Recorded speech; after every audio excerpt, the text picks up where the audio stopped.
Hello friends.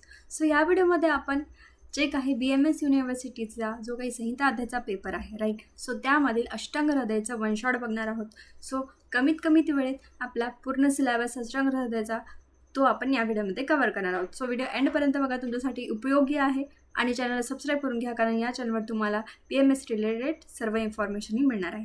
Okay, so let's start. बघा, आता आयुष्कामी अध्याय आहे राईट. सो याच्यामध्ये सर्वात मेन आहे आयुर्वेद अवतरण. ओके, याच्यावर क्वेश्चन हा येऊ शकतो. सो सर्वात फर्स्ट बघा, आपल्याला हे श्लोक माहीत पाहिजे. 3 लाईनचा श्लोक आहे. ओके, त्यानंतर आता बघा, सर्वात पहिले ब्रह्मदेवाला आयुर्वेदाचे स्मरण झाले बरोबर. मग त्यांना ते अपस्मरण झाल्यानंतर त्यांनी ते जे काही ज्ञान आहे आयुर्वेदाचे ते दक्ष प्रजापतींना दिले.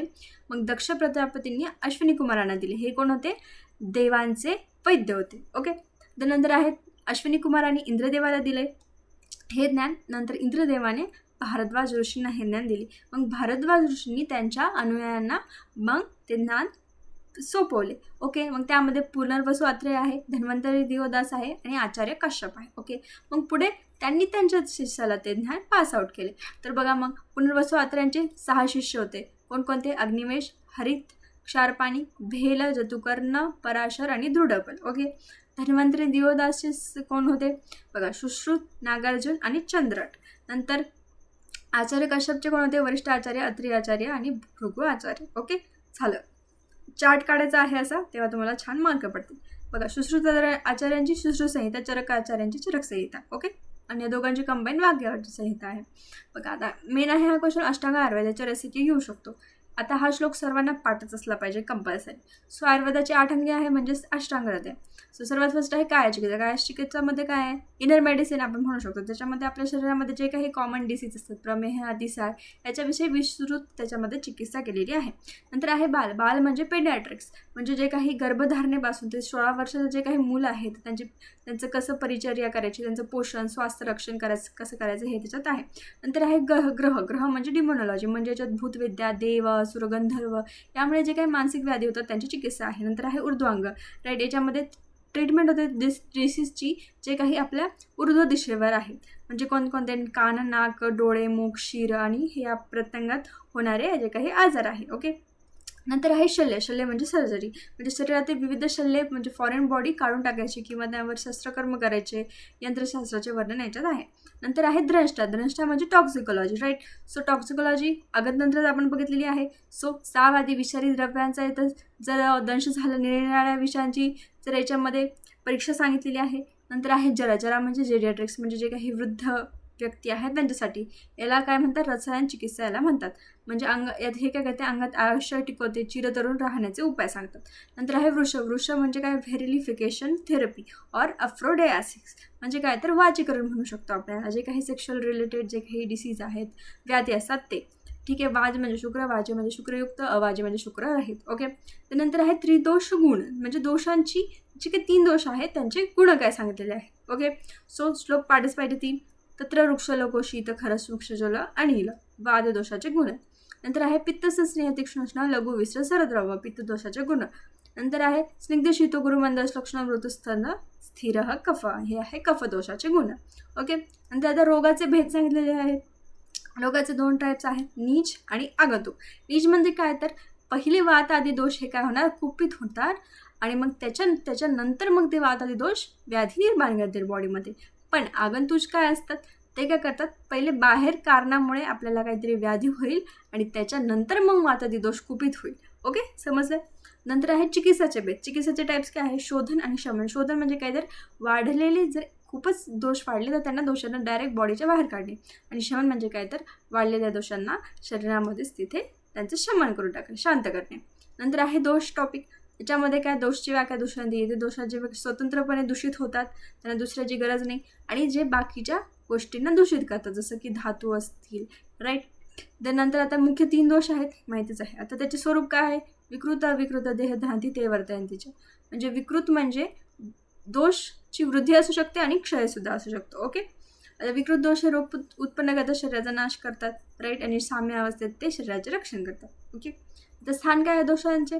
वाताचे स्थान आहे नाभीच्या खाली, पित्ताचे स्थान आहे हृदय नाभीच्या मध्यात, आणि कफाचे स्थान आहे हृदयाच्या वरती. ओके, संख्या किती आहेत? 3 आहेत, वात, पित्त, कफ. षड्रस आणि दोष. षड्रस किती आहेत आपले? ऑब्व्हियसली 6 आहेत. मधुर, आम्ल, लवण, कडू, तिक्त, कषाय. ओके, मधुर हा सर्वात बलवान आहे तर कषाय हा सर्वात कमी बलवान आहे. लक्ष ठेवा MCQ साठी. आता हे इम्पॉर्टंट आहे, तुमच्या लक्षातच पाहिजे. बघा, मधुर, आम्ल, लवण वातशामक आणि कफ प्रकोपक आहेत. कटू, तिक्त, कषाय वात प्रकोपक कफशामक आहे. कषाय तिक्त मधुर पित्तशामक आहे. कटू, आम्ल, लवण पित्त प्रकोपक आहे. ओके, नंतर आहे वीर्य. वीर्य काय असतं तर एक पोटेन्सी असते द्रव्यामधली. ते किती टाईपचे आहे? 2, उष्ण आणि शीत. ओके, नंतर आहे विपाक. विपाक काय असतो? डायजेशन झाल्यानंतर ज्याचा तो काही रस आपल्याला मिळतो. 3 असतात, स्वादू, आम्ल, कटू. ओके, रस 6 असले आणि त्याचा विपाक हा 3 असतो. ओके, त्यानंतर आहे गुरुवादिगुण किंवा विंशतिगुण. 20 आहेत हे, याचा श्लोक तुम्हाला पाठच पाहिजे. ओके, बघा, गुरु कोणकोणते आहेत ते? गुरु, लघु, मंद, तीक्ष्ण, हिम, उष्ण, स्निग्ध, रुक्ष, लक्षण, खर, सांद्र, द्रव, मृदू, कठीण, स्थिर, सर, सूक्ष्म, स्थूल, विशद, पिच्छल. ओके, नंतर आहे चिकित्सा चतुष्पाद. याच्यावर क्वेश्चन रिपीटेड झालेला आहे, तुम्ही व्हिडिओत पाहिलंच असेल. ओके, श्लोक करायचा आहे हा. बघा, याच्यामध्ये 4 जणांचे इथे गुण सांगितलेले आहेत. बेस्ट कसे असले पाहिजे, भिषक म्हणजे वैद्य, नंतर औषध म्हणजे परिचारक, नंतर आणि मग रुग्ण कसे असले पाहिजे. ओके, भिषक गुण कसे? वैद्य कसं असलं पाहिजे? दक्ष असला पाहिजे, तज्ञ गुरुकडून शास्त्र शिकलेला असलं पाहिजे, प्रत्यक्ष कर्माभ्यास केलेला पाहिजे त्यांनी, स्वच्छ व पवित्र असायला पाहिजे. ओके, नंतर औषध किंवा द्रव्य कसे असले पाहिजे? औषधाचे योग्य असावे, म्हणजे त्यांचा काहीतरी एक फॉर्ममध्ये असावे, स्वरस किंवा कल्क फॉर्ममध्ये. नंतर अनेक गुण असावे त्यात.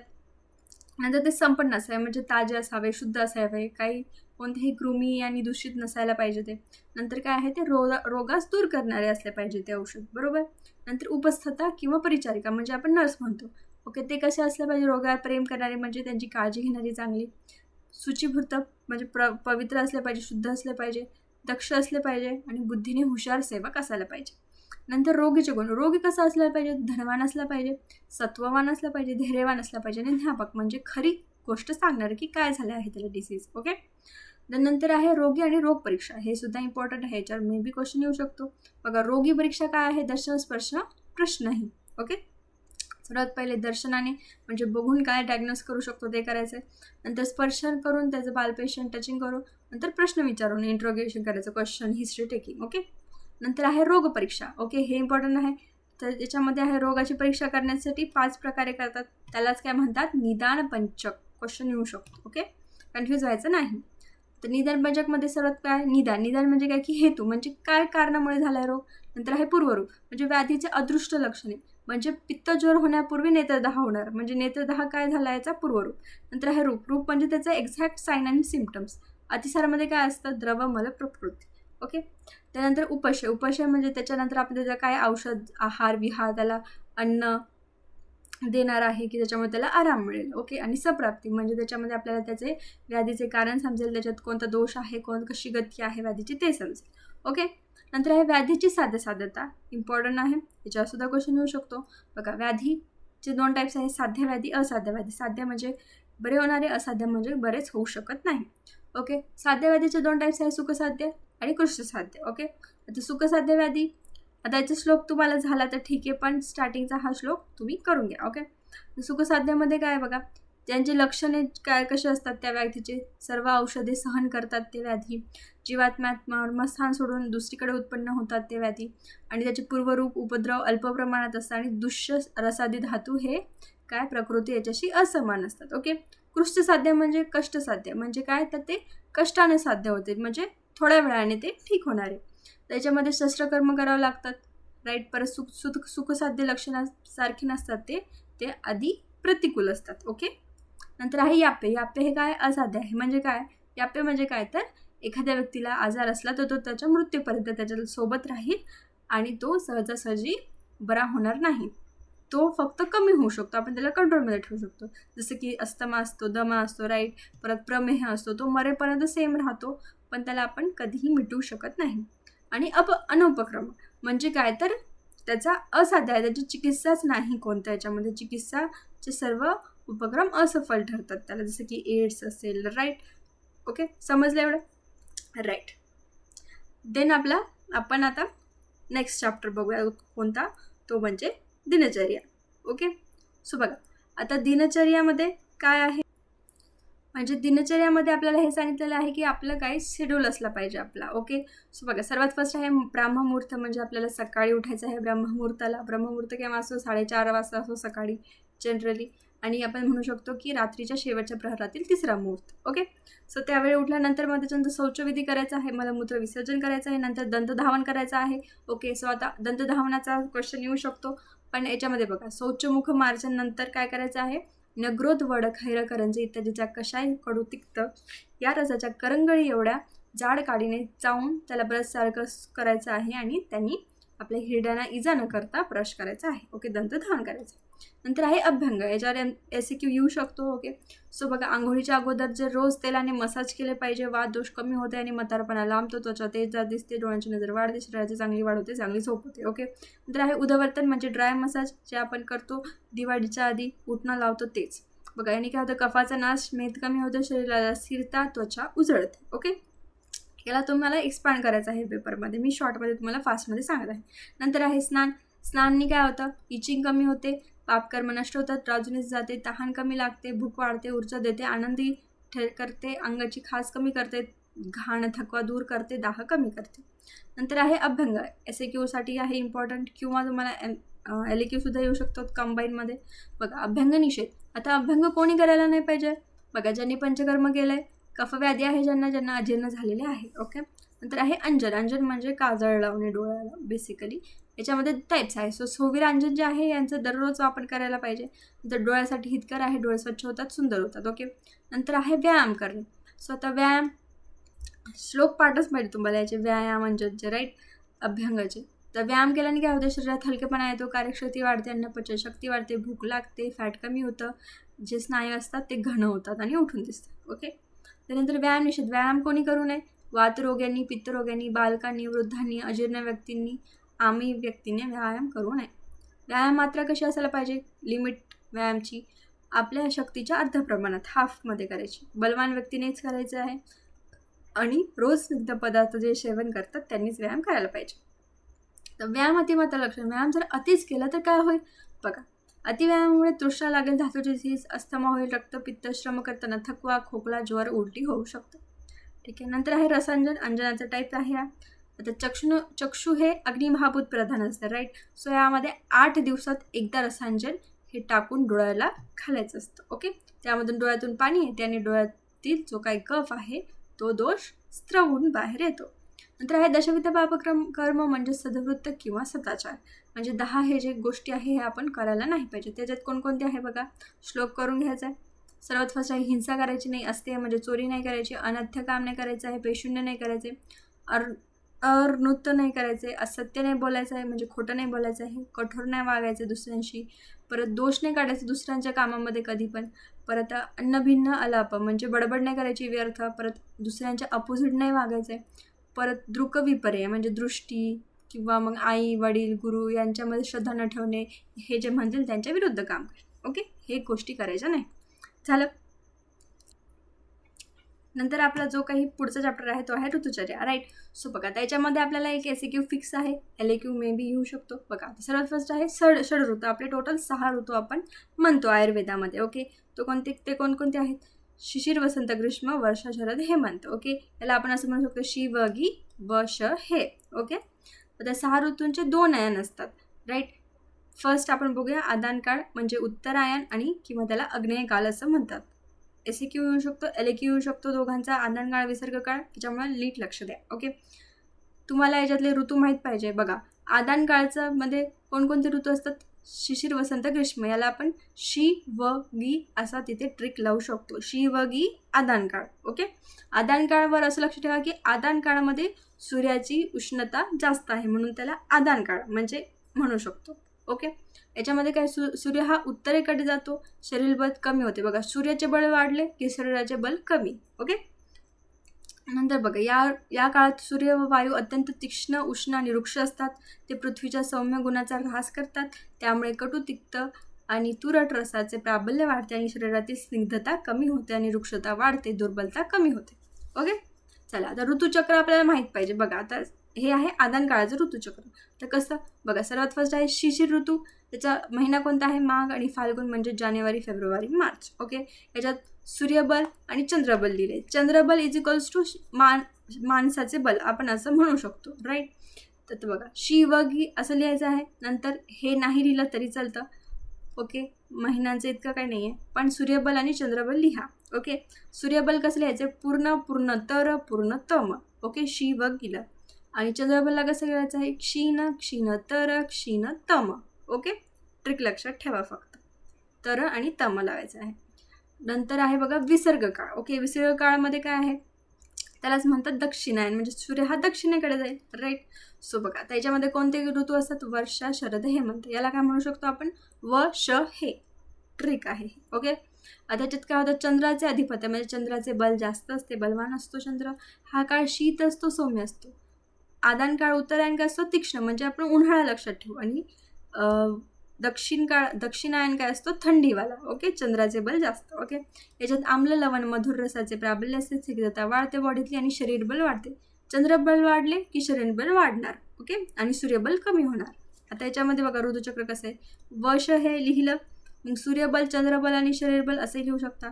आता इथंच काय लिहिणार? क्षीण होईल, सूर्य क्षीण होईल, दक्षिणायन हे आहे, बरोबर. क्षीण क्षीणतर क्षीणतम, चंद्रबल पूर्ण पूर्णतर पूर्णतम, शरीर बल कसं होईल? हीन होईल, मग मध्य होईल आणि मग श्रेष्ठ होईल, ओके.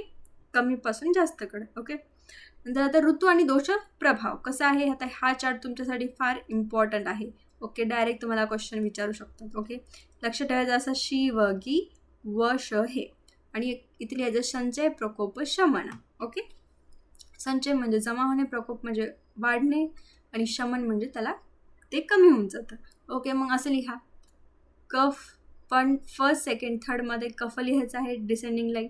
नंतर एक गॅप सोडून काय करायचं आहे?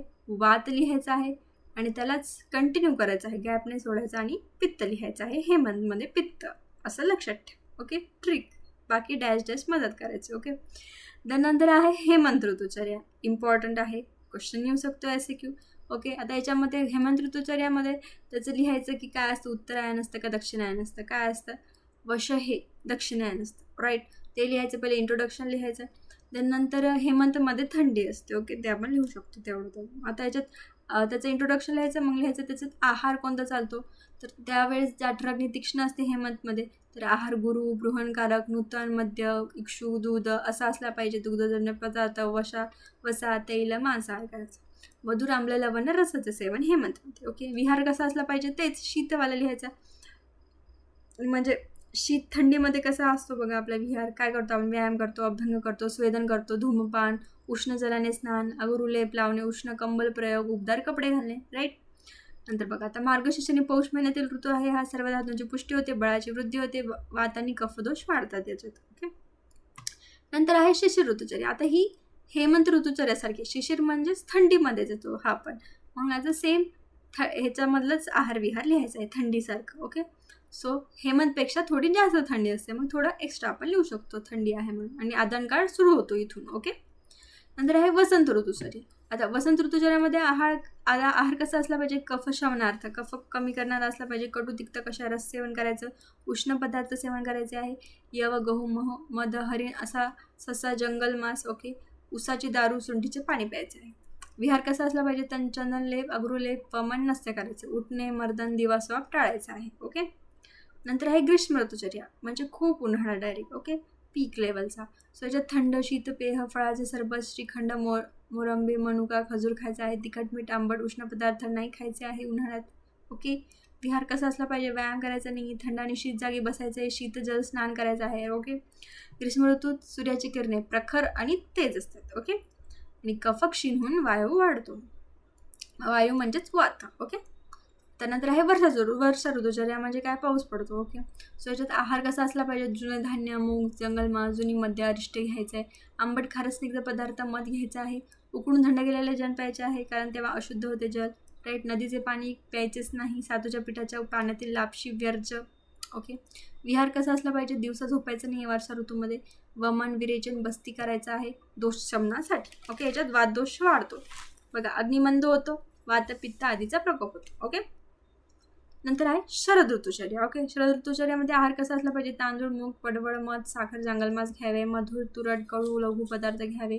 हांसोदकाचा वापर करावा. हंसोदक इज इम्पॉर्टंट, याच्यावर क्वेश्चन येतो. शरद ऋतुचर्याचा आहे. ओके. विहार कसा असला पाहिजे शरदमध्ये? औषधांनी स्थित घृत विरेचन रक्तमोक्षण, चांदण्यात बसायचं आहे. राईट. जास्त अखंड भोजनाचा त्याग करायचा आहे शरदमध्ये. ओके. याच्यात पित्ताचा प्रकोप होतो. राईट. आता हंसोदक क्वेश्चन इम्पॉर्टंट आहे. जर होत असेल श्लोक तर करा, नाही तर स्टार्टिंगची आणि लास्टची लाईन करायची. ओके. हंसोदक हे स्वच्छ सुंदर जल आहे, निर्मल असते, हे अभिसंधी नसते म्हणजे स्रोतसामध्ये अवरोध करणारे नाही. नंतर वृक्ष नसते, हे अमृताप्रमाणे असते. राईट. आणि कफपित्ताचे क्षमन करते. हंसोदक हे लाईक प्युअर, सर्वात प्युअर जल असं मानलेलं आहे आयुर्वेदामध्ये. ओके. ठीक आहे. त्यानंतर आहे ऋतुसंधी, हे सुद्धा इम्पॉर्टंट आहे, SAQ येऊ शकतो. बघा आता ऋतुसंधी काय आहे, श्लोक करू शकता. बघा आपला जो चालू महिना आहे, करंट महिन्याचे जे काही लास्टचे 7 दिवस आहेत तर राईट. आणि आता पुढचा जो महिना येणार आहे त्याचे लास्टचे 7 दिवस. सो हे 7 दिवसाचा म्हणजे 14 दिवसांचा जो काही काळ आहे तो असतो ऋतूची संधी. ओके. 2 ऋतू एकत्र येणे असं म्हणू शकतो. ठीक आहे. मग यात काय करायचं, आता हा जो काही ऋतू संपत आहे. राईट. मग तो संपणाऱ्या ऋतूचा जो काही आहार विहार आपण करतोय. राईट. सो ते काय करायचं, हळूहळू टाळायचं आहे, एकदमच सोडायचा नाही. राईट. हळूहळू. राईट. आणि पुढील जो ऋतू येणार आहे त्याचा आहार विहार हळूहळू ॲडॉप्ट करायचा आहे, खायचा आहे. राईट. सो याने काय होईल की जर आपण एका मिनिटातच एका दिवसातच जर चेंज केला म्हणजे ऋतूनुसार आहार विहार तर काय होईल, आपल्याला लगेच व्याधी रोग उत्पन्न होतं. ओके. झालं. तर याच्यानंतर ओके. सो आता याच्यानंतर आपला 4th चॅप्टर आहे रोग अनुत्पादनी अध्याय. राईट. सो याच्यामध्ये इम्पॉर्टंट आहे हे SAQसाठी आणि LAQसाठी कंपल्सरी क्वेश्चन. सो अधारणीय वेग म्हणजे काय, तर आपल्याला जे वेग धारण करायचे नाही. वेग म्हणजे काय, तर एखादी अशी गोष्ट. राईट. जे आपण नियमितपणे करतो, जसं की मूत्रप्रवृत्ती असेल. ठीक आहे. की जसं की श्वास घेणे, रडणे. ओके. जेवण करणे, पाणी पिणे. ओके. सो ह्या गोष्टी आहेत तर याचे वेग धरू नये. वेग धरू नये म्हणजे या गोष्टी थांबवू नये. ओके. सो बघा आता वात आदी 13 अधारणी वेग आहेत. अष्टांग हृदयानुसार 13 आहेत. ओके. MCQ. याचे धारण करायचं नाही म्हणजे याला रोखून धरायचं नाही आहे आणि जर केले तर रोग उत्पन्न होणार. ओके. सर्वात फर्स्ट आहे वातवाला रोग. वातवाला कोणता वात, अधोवात. जो काही आपला अधोमार्गाने जो काही वायू निघतो त्याला रोखायला नाही पाहिजे. बरेच व्यक्ती काय करतात, ते रोखून ठेवतात. ओके. इम्बॅरेसिंग असतं म्हणून. का नाही रोखायचा, जर ते याचा रोध केल्याने काय होतं, गुल्म उदावरतं, शूल, ग्लानी, दृष्टीमांद्य, अग्निमांद्य, हृदयरोग उत्पन्न होतं. ओके. एकदमच होत नाही, दररोज केलं किंवा खूप जास्त वेळा केलं तर होईल. ओके. नंतर आहे पुरुष मलवेग म्हणजे जे काही आपलं पुरुष आहे. ओके. त्याला थांबवून ठेवणे. सो याने काय होतं, पोटात गोळे येणे, सर्दी, पडसे, डोके दुखणे, गुद प्रदेशी, स्थूल हृदय प्रदेशी वेदना. नंतर मूत्रवेग. मूत्र जर थांबवले तर काय होतं, सर्वांग पीडा, अश्मरी, बस्ती, स्थूल, मेढ्र, वक्षण प्रदेशी वेदना. याची चिकित्सा काय, उदवरती प्रयोग करायचे, तेल, अभ्यंग, स्वेदन, वातार द्रव्य पदार्थामध्ये अवगाहन बस्ती करायची. तर जुंभा किंवा उद्गार म्हणजे जांभळी किंवा ढेकर.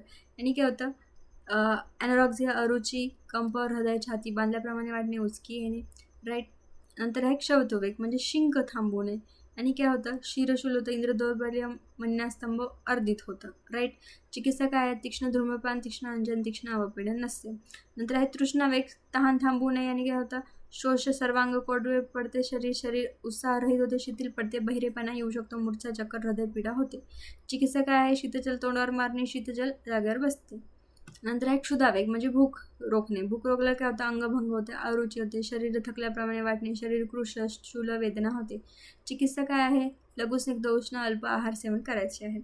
निद्रावेग झोपेला थांबवल्यावर काय होते किंवा मोडल्यावर काय होते, तर बघा मोह म्हणजे गुंगी येणे, डोळे जड होणे, आळस, जांभया, अंग मोडून येणे. चिकित्सा काय आहे, झोप घ्यायची, हळूहळू अंग दाबून घ्यायचे आहे. ठीक आहे. नंतर 9 आहे कासवेग म्हणजे खोकला थांबवल्यावर काय होतं, कास वृद्धी होते, श्वास होतो म्हणजे श्वास घेण्यास त्रास, हृदयामय होतो, शोष होते, हिदमा म्हणजे उचकी येते आणि क्षयरोग होऊ शकतो. राईट. अश्रुवेग जर अश्रू थांबवल्याने काय होतं, मन्यास्तंभ, अरुची, भ्रम होते, पीनस, रनिंग नोज आणि अक्षीरोग होऊ शकतो. चिकित्सा काय आहे, मद्य, प्रिय कथा आणि छान गोष्टी. ओके. नंतर छर्दीवेग. ओके. छर्दी म्हणजे उलटी. उलटी जर आपण थांबवली बळजबरी तर काय होईल, विसर्प, अंगावर चट्टे, कोड फुटणे, नेत्रविकार, कंडू, पांडुरोग, ज्वर, खोकला. चिकित्सा काय आहे, औषधी द्रव्याने गुळणा, धूमपान, उपवास आणि व्यायाम करणे. नंतर वीर्यवेग जर वीर्य जर रोखले तर काय होतं, वीर्यस्राव होणे, गृह प्रदेशात शिश्न वृषण यात वेदना मूत्र अवरोध वृषण रोग शुक्र अश्मरी नपुसंगता. ओके, सो हे झाले वेग. म्हणजे हे जे 12 आहेत राईट, जे 13 आहेत, 2 मी कंबाईन केले होते.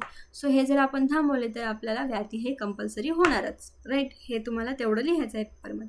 नंतर आहे धारणीय वेग. म्हणजे हे वेग आपण धारण केले म्हणजे हे जे वेग आहे यांना आपण स्टॉपच केलं पाहिजे. तर ते कोणते आहेत बघूया. बघा, जे वेग धारण केले पाहिजे, हे धारण केल्याने मृत्यूलोक आणि परलोकमध्ये कीर्ती मिळते, हितकारक आहेत.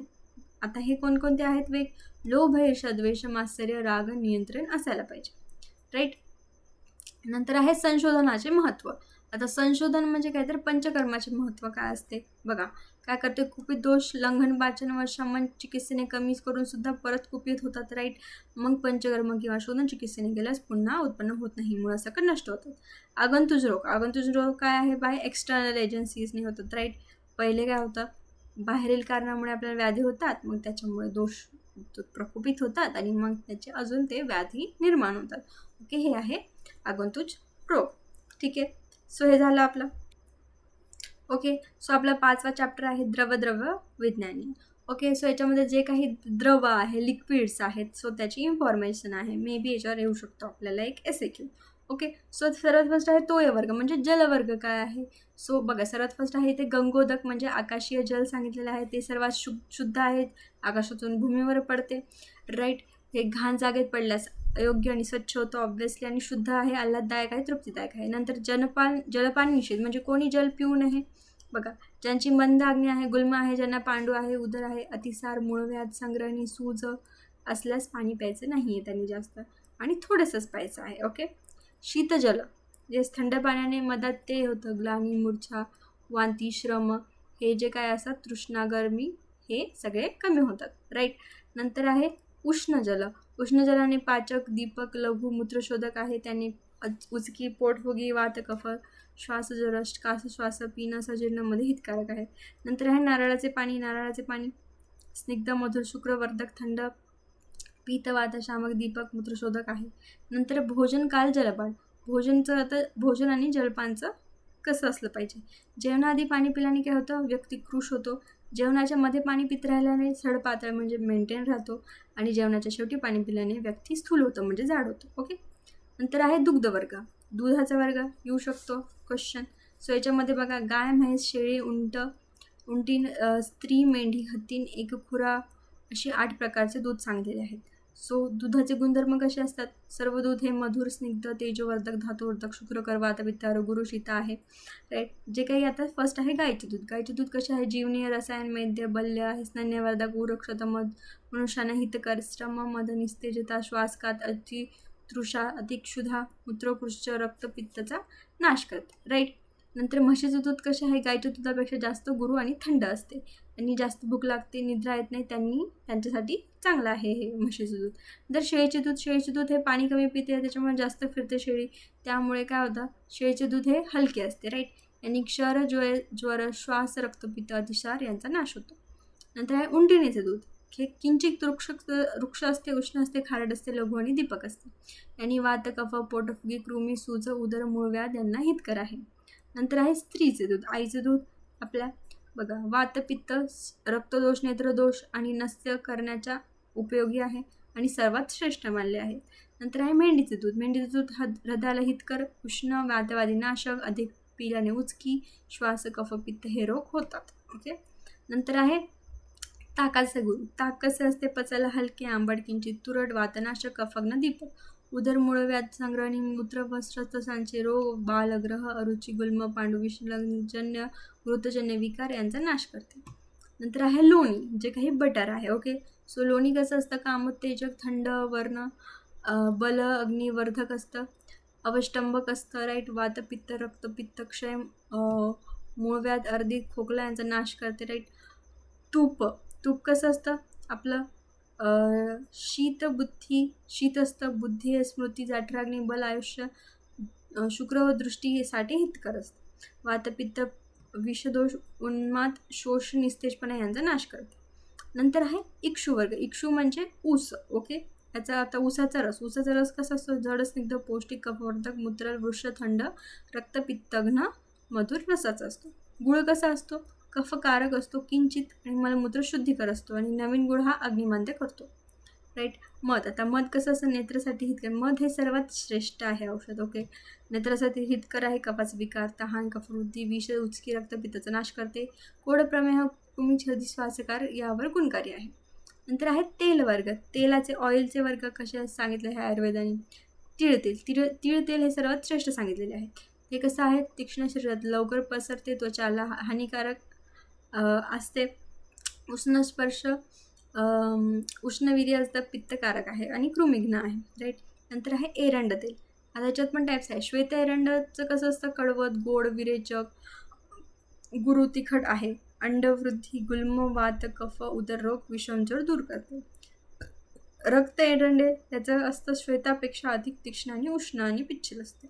नंतर मोहरीचं तेल. हे कसं आहे? तिखट, उष्ण, तीक्ष्ण, लघु आहे. वात, कफ, शुक्र, कुष्ठ, वर्ण, कृमीला नाश करते. नंतर आहे बेहडा तेल. बेहड्याचं तेल कसं आहे? मधुर, थंड, जड, वातपित्तघ्न व केशवर्धक आहे.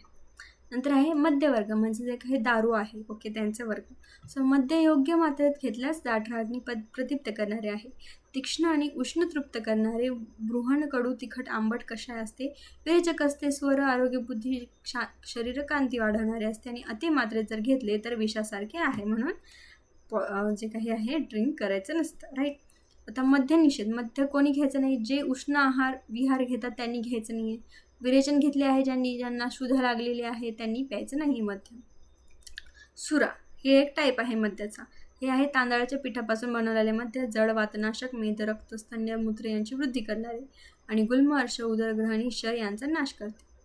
अरिष्ट. ओके. यात औषधी द्रव्ये, संधानद्रव्ये असतात. यात मध, गुळ व साखर टाकतात आणि वातकारक, ग्रहणी, पांडू, अर्श, शोष, सूज, उदररोग नाश करते. नंतर आहे द्राक्ष आसव. ओके. तर द्राक्ष आसवचं काय आहे? हे कसं असतं? मधुर, रुचकर, सारक असतं. किंचित पित्तकार, वात वाढवणारे. ओके. किंचित. नंतर उष्ण, पांडू, प्रमेह, कृमिनाश. नंतर आहे इक्षुमध, म्हणजे आपल्या याचं मध, ऊसाचं मध. राईट. ऊसाच्या रसाचं मध. हे पक्वा रसाचे मध श्रेष्ठ आहे. वातपित्त वाढवते, कफपासून होणारे विकार दूर करते, मेद कमी करते, शोथ, उदर, मूळ यांचा नाश. ओके. सो आता नंतरचं आहे शुक्त म्हणजे काय? तर साखर. साखर कशी असते? वायूला अनुनमन करते, वायूचं. राईट. रक्तपित्त, कफ यांचे विलचन करते. उष्ण, तीक्ष्ण, वृक्ष, आंबट, रुचकर, दीपक आहे. राईट. पांडुरोग, कृमी, दृष्टीरोग याचा नाश करते. नंतर आहे मूत्रवर्ग. ओके. नंतर मूत्रवर्गामध्ये काय बघा? गाय, शेळी, मेंढी, म्हैस, हत्ती, घोडा, उंट, गाढव यांचे मूत्र कडू, खारट, वृक्ष, तीक्ष्ण, लघु, पित्तल आहे. ते कृमी, सूज, उदर, अनह, शूल, पांडू, कफ, वायू, गुल्म, रुची, विष, कुष्ठ यांचा नाश करते आणि गाढवाचे मूत्र हे उन्माद, इन्सेनिटी आणि अपस्मार, इपिलेप्सी मध्ये उपयोगी आहे. ओके. सो हे झालं आपलं. नंतर आहे अन्नस्वरूप विज्ञान. ओके. सो याच्यामध्ये जे काही वर्ग आहे, धान्य असतील, डाळी असतील. ओके. सो त्यांचे वर्ग सांगितलेले आहे. ओके. अन्नाचे वर्ग. ओके. सो सर्वात फर्स्ट आहे शुकधान्य वर्ग. शुकधान्यामध्ये बघा, याच्यात तांदूळाचे विविध प्रकार, गहू, जव इत्यादी समाविष्ट असतात. शुकधान्य म्हणजे जे काही आपले तृणधान्य आहेत. राईट. सो याच्यामध्ये सर्वात फर्स्ट आहे तांदूळाचे प्रकार. किती आहे? टोटल 25 सांगितलेले आहे आयुर्वेदाने. ते कोणकोणते? रक्तशाली, महाशाली, क्लेम, तूर्णक, सारमुख, सुगंधिक, पुंडरी, कांचन, महिष, शुक, दूषक, लांगली, शाखी इत्यादी. तर तांदळाचे गुण कसे असतात? शुकधान्य सर्वात श्रेष्ठ धान्य आहेत. राईट. याचे मधुर रस असतो, मधुर विपाक आहे, स्निग्ध असतात, लघु, शीत, पथ्यकर आहे, मूत्राल आहे, वृक्ष आहे, बद्ध, अल्प आहे, शुक्रवर्धक आहे. रक्तशाली सर्वात श्रेष्ठ आहे. तांदळामध्ये सर्वात श्रेष्ठ तांदूळ आहे रक्तशाली. हे तृष्णाशामक आहे, त्रिदोष नाशक आहे. ओके. षष्टिकशाली हे पीक 60 दिवसात तयार होते. राईट. स्निग्ध, शीतग्राही, हलके, स्थिर, त्रिदोष नाशक असतात आणि मधुर रसाचे असतात. इतर आता दुसरे जे आहे हे पित्तवर्धक, त्रिदोषकारक असतात आणि मूत्राल आणि उष्ण असतात. राईट. नंतर आहे तृणधान्य. हे काय असतात? थंड, हलके, वाताहर, कफ, पित्तहर, लेखन करणारे, मधुर, आम्ल रसाचे. तृण म्हणजे गवत, शुक्रधान्यापेक्षा कमी श्रेष्ठ असतात. ओके. त्यानंतर आहे यव, जव, आपल्याला बार्ली म्हणू शकतो. सो मधुर, जड, शीत, वृक्ष, सारक, मलवर्धक, वातकारक वृक्ष असतात. ओके. नंतर आहे कफ, पित्त, मूत्र याचा ऱ्हास करतात. पित्त, श्वास, कास, उरुस्तंभ, कंठरोग, त्वचारोग यांचा नाश करतात. राईट. त्यानंतर आहे गोधूम. गोधूम म्हणजे गहू. ओके. याचे गुण काय आहे? गुरु असतं, शीत स्निग्ध, मधु, कषाय रसाचे. ओके. ओजस्कर आहे, वातपित्तनाशक आहे, मोडलेले हाड जोडणारे आहे, विरेचक आहे, शरीरात स्थिरता आणणारे आणि अस्थिसंधान करणारे. नंतर आहे शिंबीधान्य. शिंबीधान्य म्हणजे लेग्युम्स किंवा पल्सेस, डाळी. सो यात मूग, तूर, मसूर, उडीद हे सगळे धान्य येतात. याच्यात काय? कषाय, मधुर आणि पाककाली, तिखट, थंड, लघु, वायूचा आवृत करणारी, मल अवष्टंभक करणारी असतात हे. राईट. आणि रक्त, पित्त, कफ, मेदविकार यांचा नाश करते. सर्वात मूग पहिले. सो मूग काय आहे? सर्वात श्रेष्ठ आहे. ओके. आणि हे काय करतं? वात निर्माण करणारे. नंतर आहे कुळीथ. कुळीथ आहे उष्ण, आम्ल, शुक्राचा नाश करणारे, पित्तवर्धक, रक्तवर्धक, कफनाशक, अश्मरीनाशक. नंतर आहे माश म्हणजेच उडीद, उडदाची डाळ. ही कशी? स्निग्ध, जड, उष्ण, स्वादू, वातनाशक, कफपित्तकर, मलवर्धक, शुक्रवृद्धीकर, सर्वात निकृष्ट मानली जाते. ओके. सर्वात कमी, इन्फेरियर. नंतर आहे तीळ. सो तीळ कसे आहेत? उष्ण, जड, कटू, विपाक, थंड, कफपित्तकारक, बुद्धिपद, अग्निद्रीपक, केशवर्धक, मूत्राचे प्रमाण कमी करणारे. नंतर अळसी. अळसी म्हणजे काय? तर जवस, जे जवस खातो आपण. सो ते काय? स्निग्ध, मधुर, कडू, उष्ण, जड, कफपित्तकारक, दुष्टी आणि शुक्र यांचा नाश करणारे. ओके. नवीन धान्य अभिषंधी असते, 1 वर्ष जुने, पचायला हलके असते, द्विदल धान्य भाजल्यास हलके होते. ओके. नंतर आहे कृतन्न वर्ग. कृतन्न म्हणजे काय? तर प्रिपेअर फूड्स. याच्यामध्ये काय इम्पॉर्टंट आहे, येऊ शकतं पेपरमध्ये बघा. मंडपेय, विलोपी नाम, औदनस्याचं लाघव. सो याच्यात तयार केलेले सर्वात फर्स्ट काय आहे बघा, जे अन्न स्वतः तयार केलेले असते. याच्यात मंड म्हणजे जे पेज असते, राईट. लापशी म्हणजे जे पेय असते, शिरा टाईप. नंतर ओदन भाताचं असतं, राईट. हे कसे? पचायला हलके, लघु गुणाचे. तर पेज ही काय? वातानुलोमन करते, तृष्णा घालाने, पंचकर्मानंतर शेष राहिलेले दोष नाश करते. लापशी काय? शुद्धा, तृष्णाग्लानी, अशक्तपणा, उदरविकार नाश करते. विलेपी, दीपक, स्तंभक, तृष्णाशामक, खाण्याला प्रिय आहे. ठीक आहे. नंतर आहे मांसरस म्हणजे मीठचं सूप, राईट. सो हे कसं करता येतं? पौष्टिक आहे, तृप्तिकारक, वृक्ष, नेत्रांना शक्ती देणारे, व्रणास हितकर, मुगास, राईट. नंतर आहे मुगाचे कडण, मुगाच्या डाळीचे जे काही पाणी असतं, राईट. सो हे काय? व्रण, कंठरोग, नेत्ररोग, विरेचन केलेल्यासाठी पथ्यकर आहे. नंतर कुळथाचे कढण, जे काही कुळीत आहे त्याचे कढण कसं असतं? वायूचे अनुलोमन करते, तृणी व प्रतुनीचा नाश करते. ओके. नंतर लाह्या. ते काय? आपण जे काही लाह्या म्हणतो. ओके. सो ते कसे असतात? लघु, शीत, दीपक असतात, कफपित्तहर, तृष्णा, अतिसार, मेह नाश करते. नंतर पोहे, राईट. त्याला पृथुका म्हणतात. हे कसे आहे? जड आहे, बल्य आहे, अवष्टंभक आहे आणि हारक आहे. ओके. नंतर आहे मांसवर्ग म्हणजे कोणत्या प्रकारचे मीठ असतात तर ते खायला पाहिजे. ओके. किंवा काय काय टाईप्स असतात. सर्वात फर्स्ट आहे मृगवर्ग. सो मृगवर्ग म्हणजे काय? तर हरिणांच्या जाती असतात किंवा ससा. सो याच्यामध्ये हरिण येतं, काळवीट येतं, कस्तुरी मृग, गोकर्ण, ससा, सांबर इत्यादी. ओके. सो नंतर विष्कीर पक्षी. आता याच्यात काय आहे? मेन म्हणजे कोणते प्राणी कोणत्या टाईपमध्ये येतात. ओके. सो हे तुम्हाला माहीत पाहिजे, जर क्वेश्चन येऊ शकतो MCQ. ओके. सो मृगवर्णात हे प्राणी येतात हे माहीत पाहिजे. विष्कीर पक्षी म्हणजे काय? तर चोचीने किंवा पायाने जमीन उकरून मग त्याला पसरवून अन्न खातात. ओके. याच्यामध्ये काय येतं? लावा, कोंबडे, तितर, चकोर, बटेर, मोर, बगळा, हंस. ओके. नंतर आहे प्रतूद पक्षी म्हणजे काय? किंवा चोचीने व पायाने तुकडे करतात आणि मग खातात. याच्यात काय येतं? पोपट, कोकिळ, कबूतर, चटक आणि साळुंकी. ओके. सो हे तिन्हींचा ग्रुप बघितलं तर हे असतात जांघल मास म्हणजे जे काही जांगल देश असतो त्याच्यामध्ये असणारं हे मास आहे. ओके. नंतर आहे बिलेशे. बिलेशे म्हणजे काय? तर बिळात राहणारे. ते कोणते आहे? बेंडूक, घोरपड, साप, साळी. ओके. नंतर आहे प्रसह. प्रसह म्हणजे काय? तर दुसऱ्याकडून भक्ष्य हिसकावून खाणारे. ह्याच्यात काय आहे? उंट, घोडा, चित्ता, मांजर, उंदीर, वाघ आणि कुत्रा. ओके. सो हे कोणत्या प्रदेशात येतात? तर साधारण देशातील माणसं. ओके. नंतर आहे महामृग. हे वेगळं आहे. ओके. सो महामृगात काय असतात? मोठ्या आकाराचे प्राणी असतात त्याच्यात. मग कोणते? रानडुक्कर, म्हैस, हत्ती, रानगाय, गेंडा. ओके. महामृग, राईट. नंतर आहे जलचर पक्षी. कोणते असतात? पाण्यात राहणारे, जसे की हंस, बदक, बगळा, पाणकोंबडा. आणि नंतर मत्स्यवर्ग, माशांचे वर्ग. याच्यात आहे रोहित मासा, मगर, कासव, खेकडा, मासे. सो हे असतात अनुप देशामध्ये राहणारे प्राणी, राईट. आता जांगल मांस, आता हे कोणते मीठ कोणकोणत्या देशात असतात, राईट. सो जांगल मांस कसं असतं, जांगल प्रदेशातील मांस शीत, लघु, पित्तवर्धक, मलबद्धता करणारे, वातवर्धक. याच्यात एक्झाम्पल काय आहे, मृग, विषकीर, प्रत्युत्पक, जे आपण वरती पाहिले. ओके. वर्ग. अणुप मांस, अणुप देशातील मांस कसे असतं, त्यांचं मांस हे गुरु असतं, स्निग्ध असतं, शीत, धातुवर्धक, बल्य, बृहणकारक, अभिसंधी. कोणकोणते ग्रुप आहे याच्यात, महामृग, जलचर, मत्स्य. ओके. त्यानंतर आहे साधारण मांस. ओके. सो साधारण मांसमध्ये कोण कसे असतात ते मांस, गुरु, उष्ण, स्निग्ध, मधुर, उष्णवीर्य, मूत्रद, शक्तिवर्धक, पित्तवर्धक. ओके. सो याच्यामध्ये कसं आहे. ओके. देन नंतर बघा आता ह्याच्यात कोणकोणते प्राणी येतात, विलेशय, वाले आणि प्रसह ग्रुपमधले. ओके. त्यानंतर निषिद्ध त्याज्य मांस म्हणू शकतो. याच्यामध्ये म्हणजे कोणते मांस खायचे नाही, मग कोणते मृत पशुचे मांस खायला नाही पाहिजे, किंवा लठ्ठ रोगग्रस्त सर्पदंश झालेल्या पशुचे मांस खायला नाही पाहिजे. ओके. नंतर आहे शाकवर्ग. शाकवर्ग म्हणजे लिफी व्हेजिटेबल्स. ओके.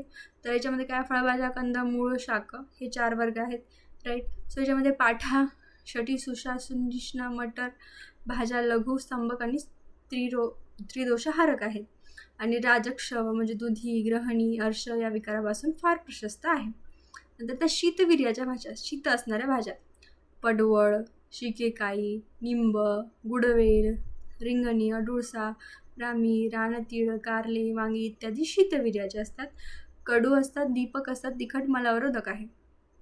पडवळ कशी आहे, मधुर, विपाक, कृमिघ्न. अडुळसा कसा आहे, वांती, कास, रक्तपित्ताचा नाश. कारले कसे आहे, अग्निदीपक, कफनाशक, मधुमेहात उपयोगी.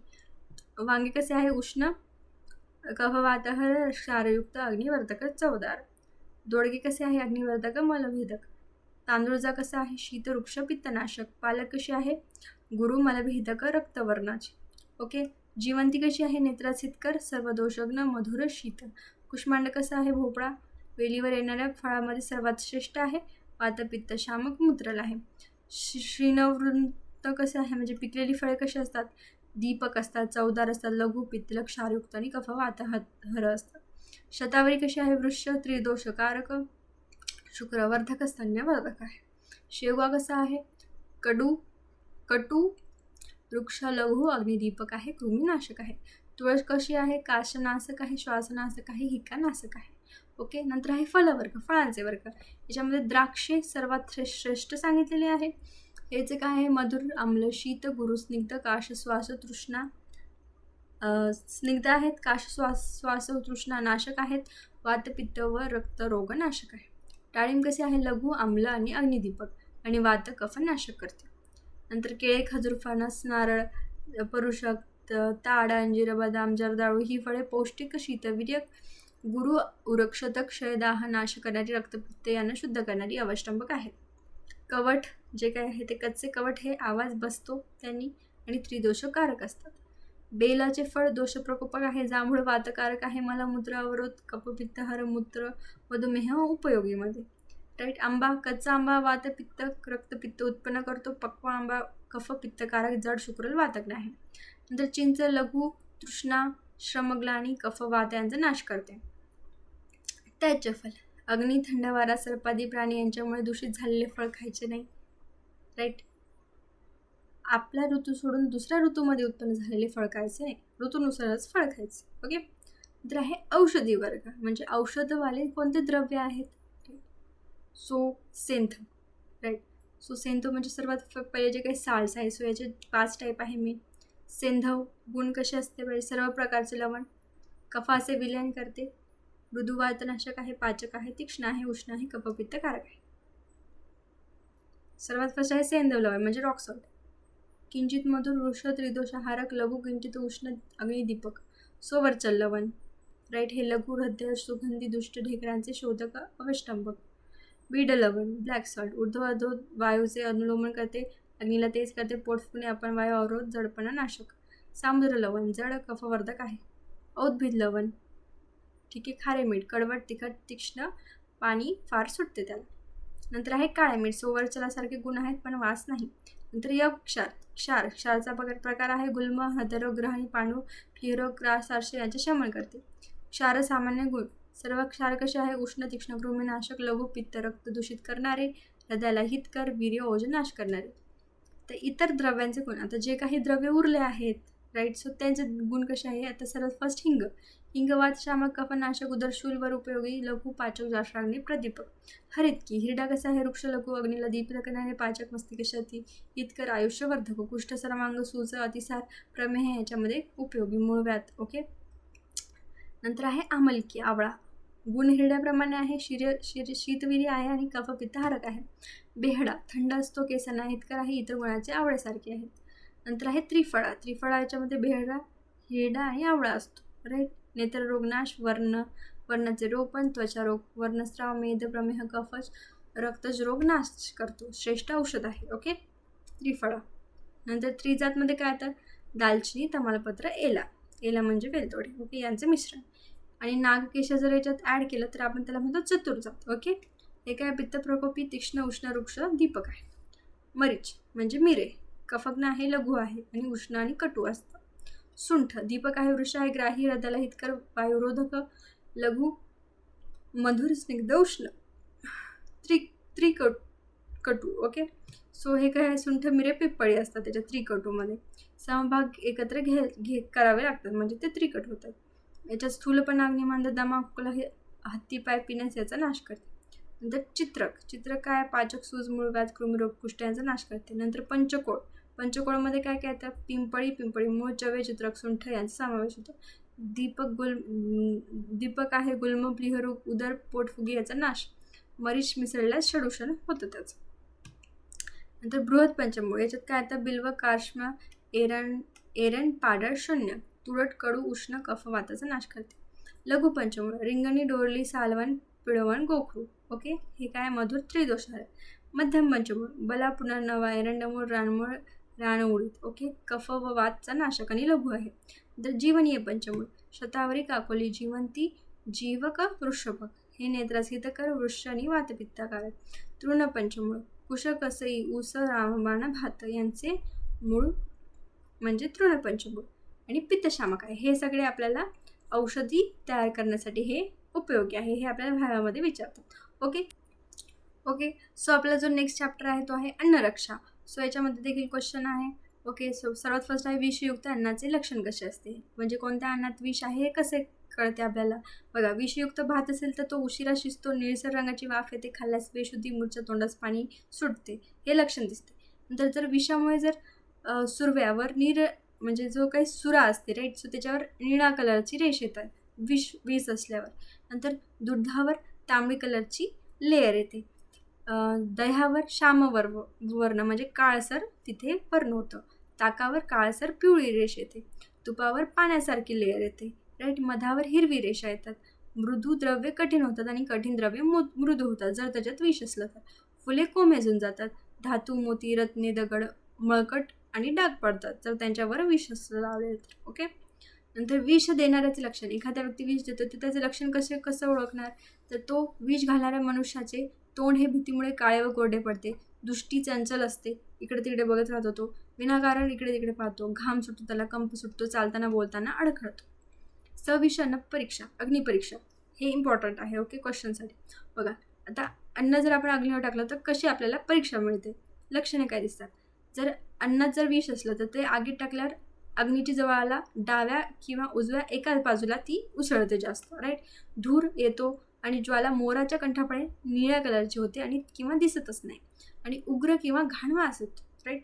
नंतर आहे पक्ष्यांद्वारा विषयुक्त अन्न परीक्षा. सपोज पक्ष्यांनी विषयुक्त अन्न खाल्लं तर काय लक्षणे दिसतात त्यांच्यात.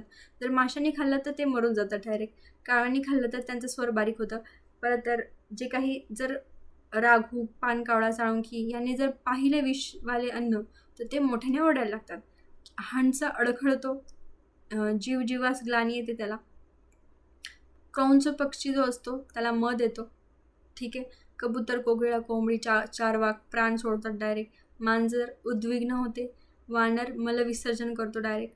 आणि मोर हर्षित होतो व त्याच्या दृष्टीने विषाचा जोर कमी होतो राईट. म्हणून असे अन्न अशा ठिकाणी टाकावे ज्याने जीव मरणात नाहीत. ओके, नंतर सविष अन्न परीक्षा. स्पर्शामुळे हानी, म्हणजे विषयुक्त अन्नाला स्पर्श केल्यावर काय होतं. कंडू, दाह, ज्वर, सूज, झोप येणे, नखे गळून पडणे इत्यादी लक्षणे.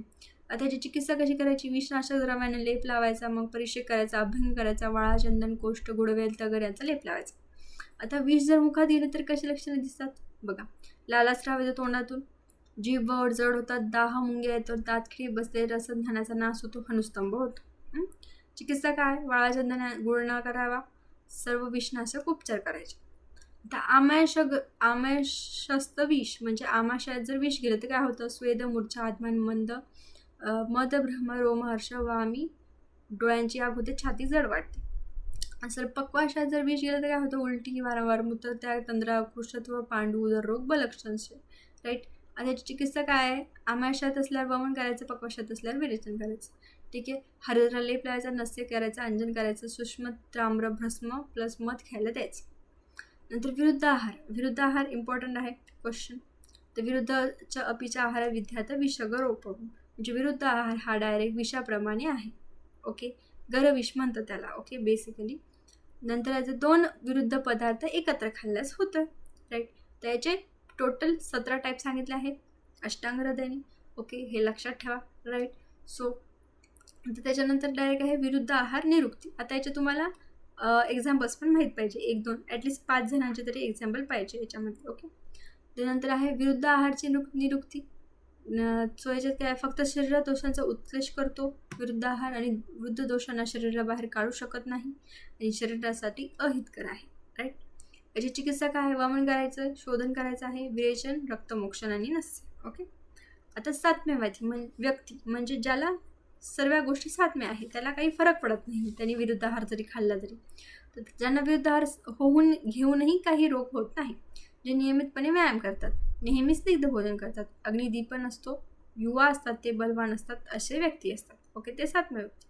नंतर आहे पथ्यापथ्य सेवन आणि त्यागविधी म्हणजे केव्हा पथ्यापथ्य घ्यायचा, केव्हा स्टॉप करायचा पथ्यापथ्य घेणं. तर बघा, या विरुद्ध आहाराची सवय झाली असेल तर एकदम सोडायचं नाही, पण प्रथम 1/4 भाग कमी करायचा आणि पथ्यकर 1/4 घ्यायचा आहे. ओके. आणि 1-2-3 दिवसाच्या अंतराने पथ्यकर जितका सोडला तितका पथ्यकर घ्यायचा आहे. ओके. तर फायदे काय होईल? अचानक सोडले असल्यावर व्याधी होऊन जाईल विरुद्ध आहार जर अचानक सोडला तर. त्रय उपस्तंभ. त्रय उपस्तंभ हे इम्पॉर्टंट आहे. राईट. लिटरली. सो हे आपल्याला माहीत पाहिजे. त्रय उपस्तंभ 3 आहे. आहार, शयन आणि अब्रह्मचर्य. याला त्रय उपस्तंभ म्हणतात. शरीराला आधार देतात हे. ओके. आहार आपण जे काही ऋतुचर्या, द्रव्य स्वरूप, विज्ञानीय, मात्राशी अध्यायामध्ये पाहणार आहोत ते सर्व आहारमध्ये. सर्व लिहायचं आहारबद्दल जे काही आपण आता पाहिलं. राईट. नंतर आहे निद्रा. निद्रा हे इम्पॉर्टंट आहे. राईट. सो याचा श्लोक करा. तर निद्रा काय करते? सुख, दुःख, पुष्टी, बल, वृषता, ज्ञान, जीवित, कार्श, अबल, क्लिबता, ध्यान, जीवन हे निद्रेवर अवलंबून आहे. अकाल निद्रा म्हणजे अयोग्य निद्रा म्हणजे अवेळी निद्रा घेतल्यावर काय होतं? अवेळी झोप, आवश्यकतेपेक्षा जास्त झोप, अजिबात झोप न घेणे हे झोपेसंबंधी दोष आहेत. यामुळे सुख व आयुष्याचा नाश होतो. ओके. रात्री जागरण केल्यावर काय होते? अंगामध्ये वृक्षता वाढते. तर दिवास्वाप आपण बरेचदा ऐकले. दिवास्वाप म्हणजे दिवसा झोपणे. बघा, ग्रीष्म ऋतूमध्ये वाताचा संचय होतो, वृक्ष वातावरण असते, रात्र लहान असते, म्हणून दिवास्वाप झोपणे योग्य आहे फक्त ग्रीष्म ऋतूमध्ये. ओके. जे लोक अधिक बडबड, व्याख्यान, मद्यपान, श्रीगमागम, अंगमेहनतीचे काम, क्रोध, शोक, भय आणि पीडित, श्वास उचकी, अतिसारग्रस्त, वृद्ध, बालक, कृष व्यक्ती यांनी दिवास्वाप घ्यायचा आहे. कोणी घ्यायचं आहे हे लिहून टाकायचं. आता याचं ज्यांच्या शरीरात मेद कफाचे अधिक्य आहे, कफ प्रकृतीचे नित्य स्निग्ध आहार घेतात, त्यांनी दिवास्वाप घेऊ नये. ओके. आणि ज्यांना विषबाधा, कंठरोग असेल त्यांनी रात्री झोपायचं नाही. ओके. तर अकाल निद्रा लक्षण. अकाल निद्रा लक्षण काय आहे? मूर्छा, ज्वर, ओलसरपणा, थंडी, पिनस, शिरशूल, सूज, मळमळणे, अग्निमाद्य होते. अतिनिद्रा उपाय. अतिनिद्रावर उपाय काय आहे? लंघन करायचे, वमन, स्वेदन, नस्य करायचे, तीक्ष्णांजन, नस्य, चिंता, मैथुन, शोक, भय, क्रोध याची योजना करायची. निद्रा नाश लक्षण. झोपच गेली आपली तर कसं लक्षण आहे त्याचं? अंगमर्द होईल, जांभळ्या, डोके जड, आळस, ग्लानी, भ्रम, अपचन, तंद्रा, वातरोग होतो. निद्रा कर उपाय. निद्रा यासाठी काय उपाय आहे? दूध, मद्य, मांसरस, दही प्यायला पाहिजे. अभ्यंगोद्वर्तन, स्नान करणं, पुरण, शिरो, अभ्यंग, अक्षिदर्पण, व्यायाम करायचा. नंतर आहे ब्रह्मचर्य. ब्रह्मचर्य आपण बघितलं होतं वरती. अब्रह्मचर्य. राईट. म्हणजे ब्रह्मचर्य न करणे. मग आता बघू ब्रह्मचर्य म्हणजे काय. सो ब्रह्मचर्य म्हणजे काय तर ग्राम्य धर्म म्हणजे स्त्री सोबत म्हणजे आपण त्याला म्हणतो की इंटरकोर्स करणे. ओके. सो त्याच्यामुळे आता कसं कोणत्या प्रकारचं इथं जे काही लिहिलेलं आहे. ओके. अतिस्थूल अतिकृश रोगी प्रसूता नसायला पाहिजे, स्त्री स्वतःची पत्नी असावी, परस्त्री नसावी. ग्राम्य धर्म म्हणजे काय तर गुरु समीप, देवता समीप, राजसमीप, चैत्य स्मशान, वेदसळ पर्व काल दिवसा करायला नाही पाहिजे. मैथून समय हृदशिर वर हातात आघात झाला नाही पाहिजे. ओके. तृष्णा मलमूत्राचा वेग धारण करायला नाही पाहिजे. बालवृद्ध रोगी व्यक्तीने मैथून करायला नाही पाहिजे. ओके. नंतर आहे योग्य समय हेमंत ऋतूमध्ये आहे, वसंत शरदमध्ये ते सांगितलेलं आहे 15 दिवस एक वेळ. ओके. नंतर अनियमित मैथुनाने हानी, श्रमभ्रम, क्लम, इंद्रिय दुर्बलता, क्षय हे सगळं होऊ शकतं. ओके. नंतर हे झालं आपला 7 चॅप्टर. सो आपला नेक्स्ट चॅप्टर आहे अन्नमात्रा म्हणजेच मात्राशिती अध्याय. ओके. सो याच्यामध्ये सर्वात बघा फर्स्ट काय आहे अन्नमात्रा बघूया. म्हणजे अन्नाची मात्रा कशी असली पाहिजे. नेहमी योग्य मात्रेत भोजन करायचं आहे. गुरु किंवा लघु जे काही अन्न आहे ते योग्य प्रमाणात घ्यायचं आहे. राईट. त्याच्यामध्ये बघा गुरु अन्न हे अर्ध पोट भरेपर्यंत खायचं आहे. लघु अन्न हे किंचित जागा ठेवून पोटभर खाऊ शकतो आणि जेवढे सुखाने आणि विना त्रास अन्न जाते तेवढे खायला पाहिजे. ओके. जास्त खायचं नाही. नंतर आहे हीन मात्रा म्हणजे कमी मात्रा. जर अन्नाची मात्रा कमी घेतली बघा हीन मात्रेत भोजन केल्यास वातव्याधी उत्पन्न होतात. राईट. पुष्टी, बल, तेज, ओज उत्पन्न होत नाही. नंतर आहे अतिमात्रा. अधिक मात्रात जर भोजन आपण केलं तर काय होतं सर्व दोष कुपित होतात. अपक्व अन्नासोबत ते दोष उदरात दाबले जातात. ते दोष आमाशयात प्रवेश करून विष्टंभ, अलसक किंवा विसूचिका व्याधी उत्पन्न करतात. ठीक आहे. तर आहे अलसक. क्वेश्चन येण्यासारखं आहे बघा. पोट पूर्ण भरेपर्यंत खाल्ल्यास अन्न हालचाल करू शकत नाही. बरोबर. मग ऊर्ध्व मार्गाने उलटीद्वारे सुद्धा ते बाहेर निघत नाही आणि अतिसार होऊन म्हणजे अधोमार्गानेही बाहेर निघत नाही. त्याचे पचनही होत नाही. मग त्या आमाशयात तशीच पडून राहते. त्याला काय म्हणतात अलसक. ठीक आहे. नंतर आहे विसूचिका. मग याचे श्लोक करून घ्या. ठीक आहे. बघा वाताती दोषाने कुपित अन्न ऊर्ध्व मार्गाने उलटीद्वारे व अधोमार्गाने अतिसाराद्वारे बाहेर पडते आणि सुया टोचल्याप्रमाणे वेदना होतात म्हणून त्याला विसूचिका म्हणतात. ठीक आहे. आता अलसक विसूचिका यात प्रकोपित दोषाची लक्षणे. प्रकोपित वात लक्षण काय आहे. शूल, अनाह, कंप, भ्रमस्तंभ. प्रकोपित पित्त लक्षण ज्वर, अतिसार, अंतर्द्राह, तृष्णा, मूर्छा. प्रकोपित कफ लक्षण उलटी, अंगजाड्य, वाचा बंद होणे, जास्त थुंकी येणे.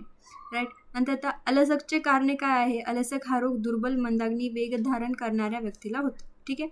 तर दंड अलसक हा टाईप आहे त्याचा एक. बघा दोष कुपित होऊन ते सूक्ष्म वाहिन्यामध्ये जाऊन बसतात. सर्व देह दंडाप्रमाणे ताठवितात. त्याला दंड अलसक म्हणतात. राईट. त्वरित प्राण जातो याने असाध्य व्याधी आहे आणि उपचार करायला नाही पाहिजे याच्यामध्ये. राईट. असाध्य व्याधीचा उपचार नसते का. नंतर आहे आमविष. बघा विरुद्ध आहार जेवण केल्यास आमविष तयार होते. लक्षणे विषासारखी असतात. तात्काळ मृत्यू होतो. असाध्य व्याधी आहे. विरुद्ध चिकित्सा केली जाते. विषासाठी शीत तर आमासाठी उष्ण. ओके. साध्य आमचिकित्सा म्हणजे जे साध्य आहे. ओके.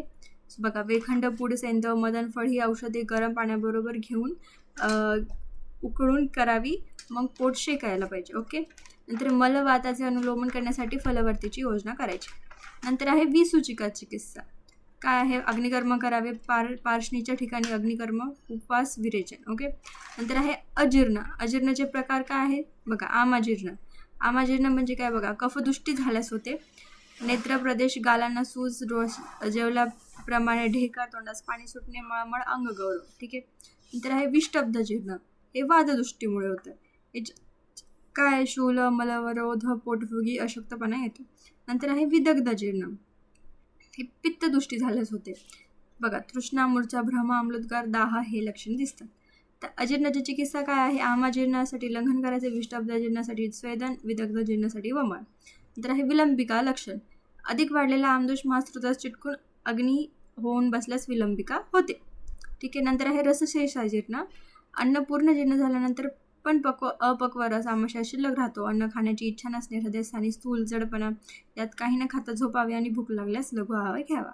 ठीक आहे. आता अजीर्ण सामान्य लक्षणं काय आहे. मलाचा अवरोध किंवा अतिप्रवृत्ती, पोट फुगणे, स्वमार्ग सोडून दुसरीकडे वायू फिरतो, ग्लानी, चक्कर आणि अंग जड होते. ठीक आहे. नंतर आहे अहिताशन म्हणजे अनहेल्दी डाएट. आता याच्यामध्ये बघा टाईप्स आहेत. समाशन म्हणजे पथ्यकर आणि अपथ्यकर एकाच वेळी खाणे. नंतर आहे अदर्शन म्हणजे भोजन केल्यानंतर परत थोड्या वेळाने भोजन करणे म्हणजे खात राहणे. नंतर आहे विषमाशन म्हणजे अकाली किंवा थोडा वेळ किंवा खूप खाणे. ओके. तर भोजन विधी. ओके. भोजनविधी बघा कशी आहे. स्नान करून हातपाय धुवून षड्रसयुक्त योग्य समयावर मधुर रसयुक्त तोंड धुवून अन्न खायला पाहिजे. जास्त घाईघाईने किंवा जास्त हळूहळू नाही खायला पाहिजे. सर्वात आधी पितृदेव, अतिथी, बालक, वृद्ध यांना द्यायला पाहिजे. आपले स्वास्थ्य, प्रकृती, आत्म्याचा विचार करून अन्न खायला पाहिजे. भोजनाची निंदा करायची नाही. भोजन करताना बोलायचं नाही, हसू नाही. प्रिय व्यक्ती, मित्र यांच्यासोबत भोजन करावे. घाणीत बसून नाही, स्वच्छ ठिकाणी बसायचं. ठीक आहे. परत किलाड, कुर्चिका, दही, क्षार, क्षुत, कृष व शुष्क मांस किंवा डुक्कर, मेंढी, गाय, म्हैस यांचे मासे, उडीद, पावटे, कमलकंद, भिशी याचे नित्य सेवन करू नये. ओके. नंतर आहे भोज्य पदार्थ. कोणकोणते भोज्य खाण्याचे योग्य पदार्थ आहे.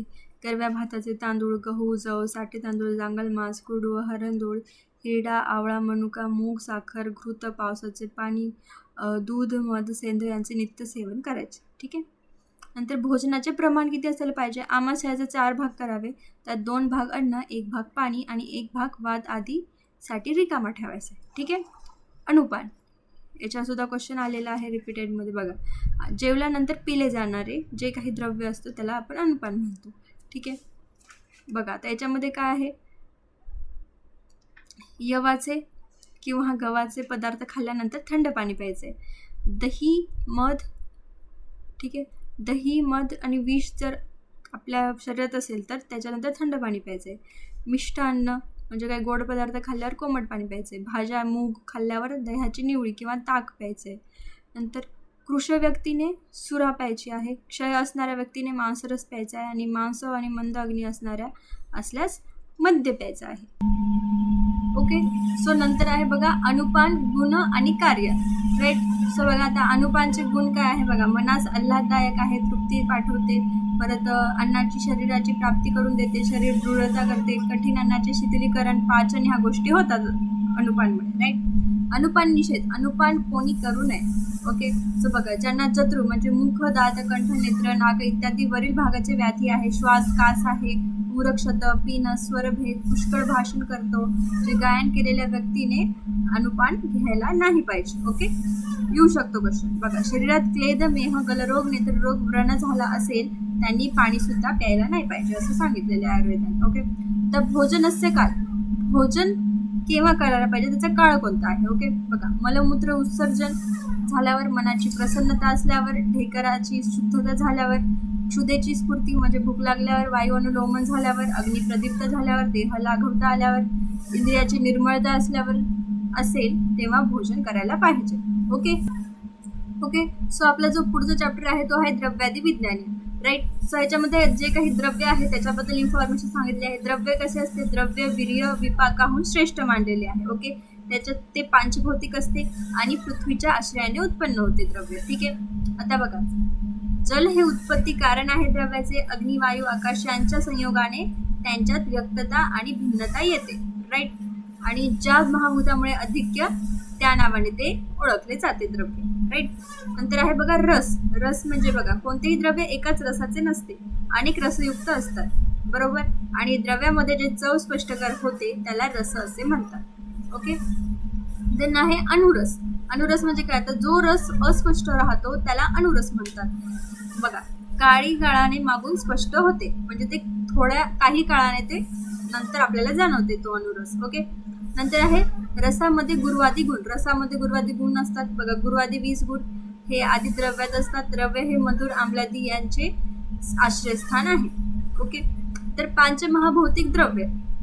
पार्थिव द्रव्य याचे गुण काय आहे. पार्थिव द्रव्याचे गुरु, स्थूल, स्थिर, गंध. ओके. कर्म काय आहे. गौरव, स्थैर्य, संघात, उपचय, पुष्टी. नंतर आहे आप्य द्रव्य म्हणजे पाणी. याचे गुण काय आहे. द्रव्य, शीतल, गुरु, स्निग्ध, मंद, सांद्र, रस. कर्म काय आहे. स्नेहन, विषंदन, क्लेदन, प्रल्हादन, बंधन. नंतर आहे आग्नेय द्रव्य म्हणजे अग्नी. याचे गुण काय आहे. वृक्ष, तीक्ष्ण, उष्ण, विशद, सूक्ष्म, रूप. नंतर याचे कर्म काय आहे. दाह, कांती, वर्ण, प्रकाश, पचन. ओके. त्यानंतर वायव्य वायू द्रव्य. याचं काय आहे गुण. वृक्ष, विशद, लघु, स्पर्श, गुण. कर्म काय आहे. रोक्ष, लाघव, वैशुद्ध्य, विचारक, ग्लानिकारक. ओके. सो नंतर आहे बघा आकाशीय द्रव्य. राईट. सो याचे गुण काय आहे. सूक्ष्म, विशद, लघु, शब्द, गुण. राईट. कर्म काय आहे. सोशर्य, हॉलनेस, लाघवकर, लाईटनेस. ओके. त्यानंतर आहे वामक, विरेचक द्रव्य. ओके. वामक द्रव्य काय आहे? अग्नी, वायू, महाभूत अधिकवाले. आणि विरेचक द्रव्य कोणते आहे? पृथ्वी आणि जलवाले. ओके. नंतर आहे वीर्य. वीर्य म्हणजे काय बघा, अष्टविध वीर्य सांगितलेलं आहे. सो बघा 8 प्रकारचे वीर्य सांगितलेले आहे. कोणते? गुरु, लघु, स्निग्ध, वृक्ष, उष्ण, तीक्ष्ण, शीत, मृदू. ओके. त्यानंतर व्याख्या काय आहे बघा याची? चरकानुसार ज्याच्यामध्ये द्रव्याकडून क्रिया केली जाते, क्रिया ते वीर्य. आणि वीर्यरहित द्रव्य कोणतेही कार्य करू शकत नाही. आणि वीर्य म्हणजे द्रव्याची शक्ती. ओके, कार्य करायची शक्ती. नंतर आहे द्विविध वीर्य. सो बघा त्याच्यामध्ये काय? शीत आणि उष्ण हे 2 वीर्य सांगितलेले आहे. ओके. द्रव्य जरी विविध प्रकारची असली तरी महाशक्तिमान अग्नी आणि सोम सांगितलेले आहे. यांना सोडून कोणतेही द्रव्य नाही. वीर्याचे कार्य काय आहे? उष्णवीर्य काय करते? भ्रम, तृष्णा, ग्लानी, स्वेद, अन्नाचा परिपाक, वात, कफाचा उपशम. शीतवीर्य काय करते? आल्हाद, जीवन क्रियेला उत्तेजन देते, घाम येणे थांबवते, रक्तपित्त शमन करते. ओके. त्यानंतर आहे विपाक. विपाक म्हणजे काय? जाठ अग्नीमुळे अन्नाचे पचन होऊन शेवटी जो रस तयार होतो त्याला आपण म्हणतो विपाक. ओके. नंतर आहे प्रकार. प्रकार किती आहे विपाकाचे? 3 प्रकार. मधुर, आम्ल, कटू. आता मधुर आणि लवण रसाचा मधुर विपाक होतो, आम्ल रसाचा आम्ल विपाक होतो, कटू तिक्त कषाय रसाचा कटू विपाक होतो. ओके, लक्षात ठेवा, इम्पॉर्टंट आहे. विपाकाचे कर्म काय आहे? मधुर काय आहे? पित्तशामक, कफवर्धक, वातशामक. आम्ल काय करते? पित्तवर्धक, कफवर्धक, वातनाशक. कटू काय आहे? वातवर्धक, पित्तवर्धक, कफनाशक. नंतर आहे प्रभाव. प्रभाव म्हणजे काय? 2 किंवा अधिक पदार्थांचे रस, वीर्य, विपाक यांच्या साम्य अवस्था असूनही एखादे द्रव्य काहीतरी वेगळेच कार्य करते, विशेषच कार्य करते. म्हणजे जसे की दंती आणि चित्रक यांचे रसविरी विभाग सारखा आहे, पण तरी सुद्धा दंती हे विरेचन कार्य करते. म्हणजे हे काय झालं? त्याचं विरेचन कार्य, त्याचा प्रभाव झाला, काहीतरी विशेष वेगळेच कार्य करते. राईट. ज्येष्ठ मध, मनुका हे काय रसविरी विभाग सारखे आहे, पण मनुका रेचक कार्य करतो. राईट. तूप व दूध हे रसविरी विभाग सारखे आहे, पण तूप अग्निदीपक आहे आणि दूध अग्निमांद्य आहे. राईट. गहू आणि जव दोन्ही जड आहे, पण गहू वातक नाही, जव वातकर आहे. ओके.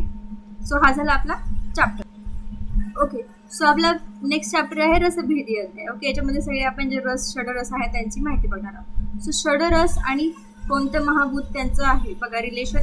मधुर रसामध्ये पृथ्वी आणि जल आहे, आम्ल रसामध्ये पृथ्वी आणि अग्नी आहे, लवण रसामध्ये आप आणि तेज आहे, कटू रसामध्ये तेज वायू आहे, तिक्तमध्ये वायू आकाश आहे, कषायामध्ये पृथ्वी वायू आहे. ओके. याची ट्रिक तुम्ही लावू शकता, काही पण यांनी लक्षात ठेवा पण आहे तुम्हाला. ओके, इम्पॉर्टंट आहे MCQ साठी आणि SCQ साठी सुद्धा. मधुर रस. आता मधुर रसाचं आपण सगळ्या रसांचे डिटेल बघणार आहोत. सो मधुर रस कसं आहे, त्याचं लक्षण काय आहे बघा. श्लोक पाठ करायचे लक्षणांचे बघा. मधुर रसाचे परीक्षण जर जिभेवर ठेवले आपण मधुर रस तर कसा लागतो? तोंडास चिटकतो, शरीरास आणि इंद्रियास प्रसन्नता देते आणि मुंग्यांना, माशांना इत्यादींना प्रिय आहे. बरोबर. मधुर रसाचे कार्य काय आहे? धातूचे बल वाढवतो, बालकवृद्धी, उरक्षय यांना हितकर आहे, वर्ण, केश, इंद्रिय, कंठ, ओज यांना हितकर आहे, पौष्टिक आहे, स्तन्यवर्धक आहे, संधानकारक आहे, जड, आयुष्यवर्धक, वातपित्तशामक. ओके.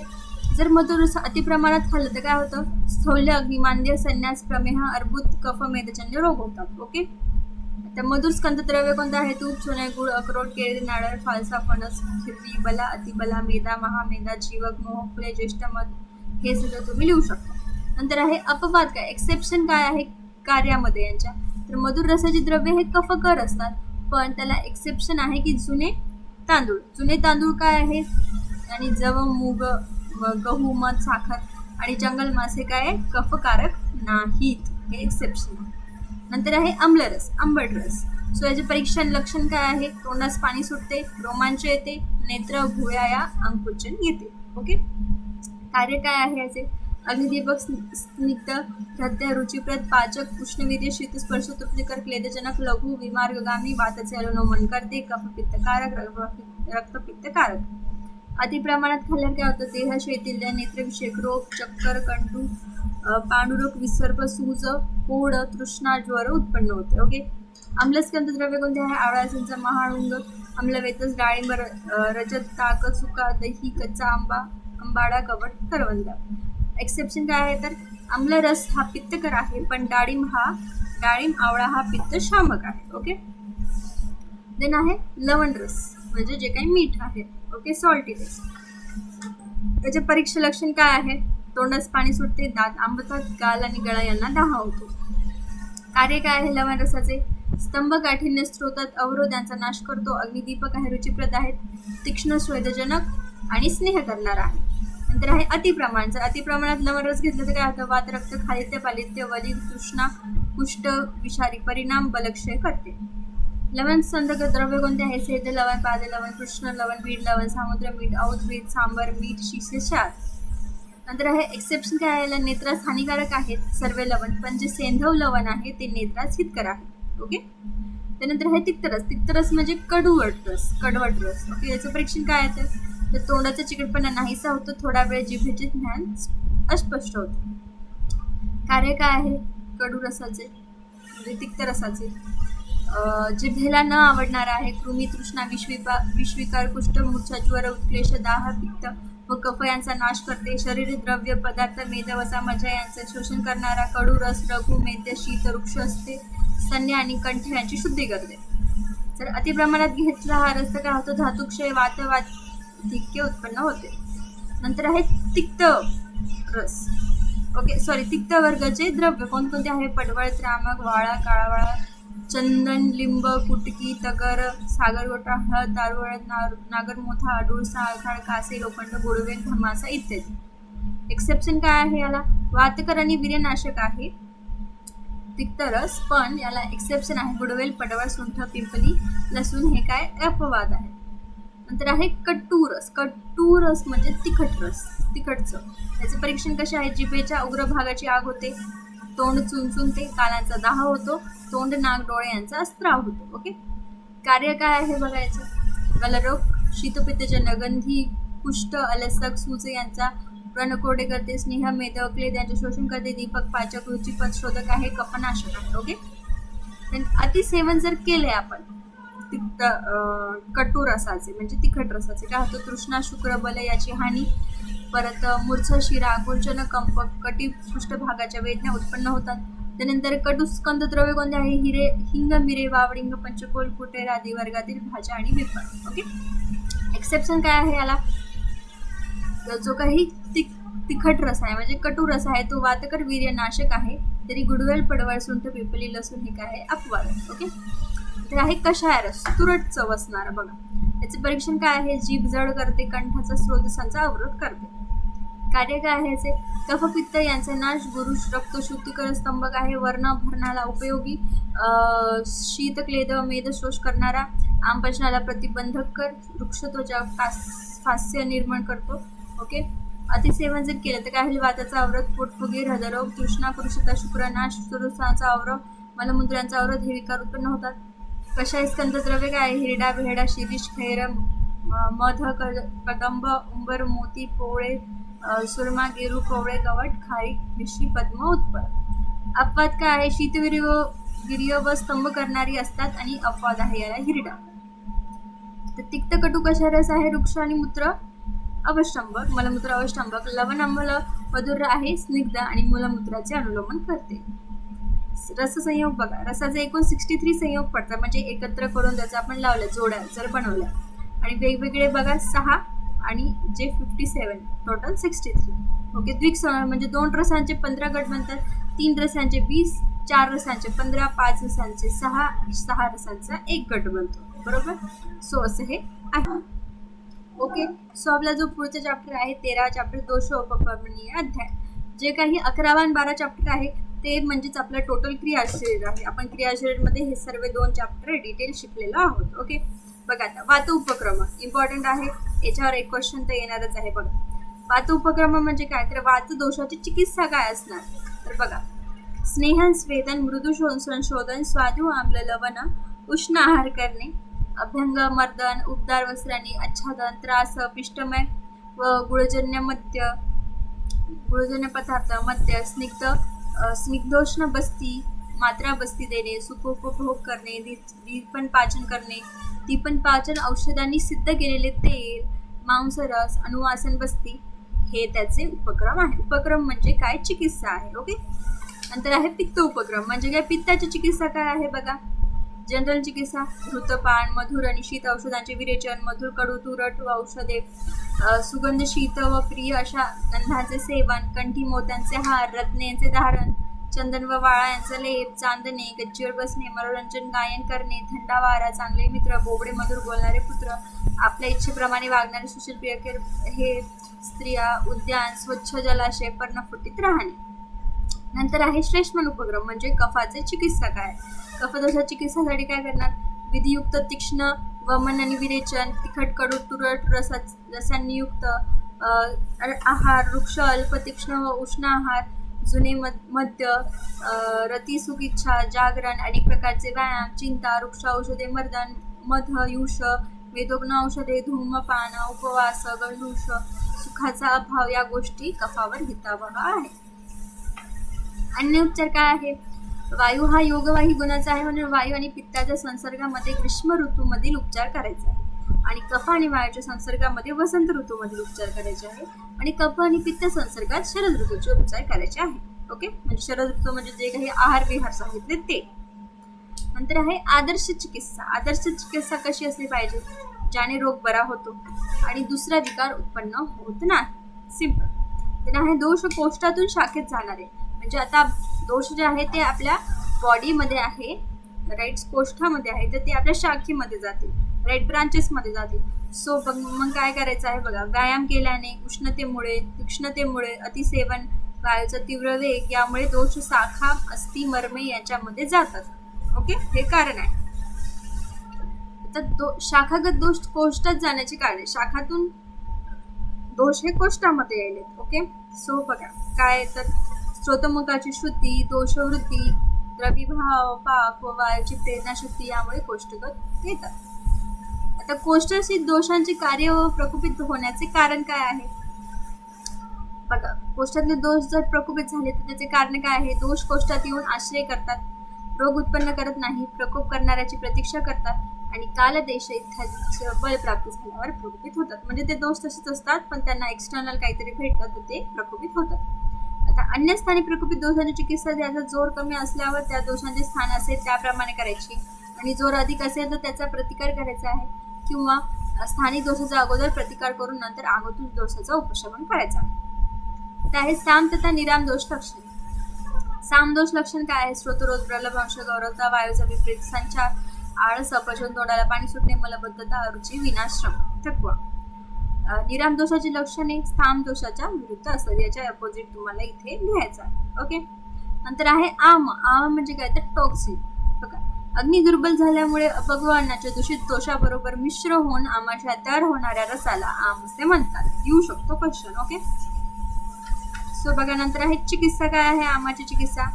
पाचने दीपने स्नेहदान, स्वेदेश परिष्कृतान, शोध येते शोधने काले, यथासांना यथापल. म्हणजे काय, संपूर्ण शरीरात पसरलेले धातूक मिश्रित स्वस्थानापासून न सुटलेले दोष वमनाती पंचकर्माने बाहेर काढू नये, कारण शरीरास हानी होते आणि कष्टकर आहे. ओके, मग दीपन पाचन स्नेहन स्वेदन करून चिकडून जवळ त्या मार्गाने त्याचे उत्सर्जन करायचं आहे. ओके, आता दोषांचे समीपस्य मार्ग काय आहे बघा. मुखावाटे दिलेले औषध आमाशयातील दोष लवकर बरे करते. नासा मार्गाने दिलेले औषध ऊर्ध्वजत्रुगत दोष बरे करते. उदद्वारावाटे दिलेले औषध आतड्यातील दोष दूर करते. प्रवृत्त झालेल्या दोषांना प्रारंभी अवस्थामध्ये हितकारी भोजन द्यावे व त्या दोषांची अपेक्षा करावी.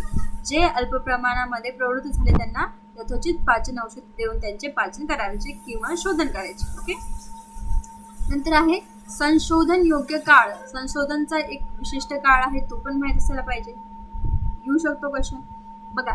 ग्रीष्म ऋतूत संचित वायूचे श्रावण महिन्यात शोधन, वर्षा ऋतूत संचित पित्ताचे कार्तिक महिन्यात शोधन, हेमंतमध्ये संचित कफाचे चैत्र महिन्यात शोधन करायचं. ओके, ग्रीष्म उष्ण असतो, वर्षामध्ये वृष्टी होते, बरोबर. शीत ऋतू हा शैत्य असतं आणि या काळात शोधन करायचं नाही आहे. ओके, तर दोषांचे संशोधन काळ योग्य काळ कोणता आहे, स्वस्थ व्यक्तीसाठी वरील नियम आहे ते, बरोबर.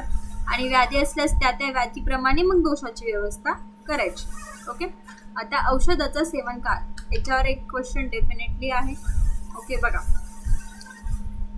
औषध केव्हा सेवन करायला पाहिजे. ओके, म्हणजे एक प्रिस्क्रिप्शन म्हणतो आपण, मेडिसिन घ्यायचं टायमिंग काय असले पाहिजे, आयुर्वेदाने सांगितलं आहे 10 आहे. ओके, जेवण न करता रिकाम्या पोटी, म्हणजे सकाळी आपण उठलोय, आपण जेवण 12 वाजता करणार आहे पण त्या 4 घंटे आधी आपण औषध घेतली म्हणजे रिकामे पोट, बरोबर.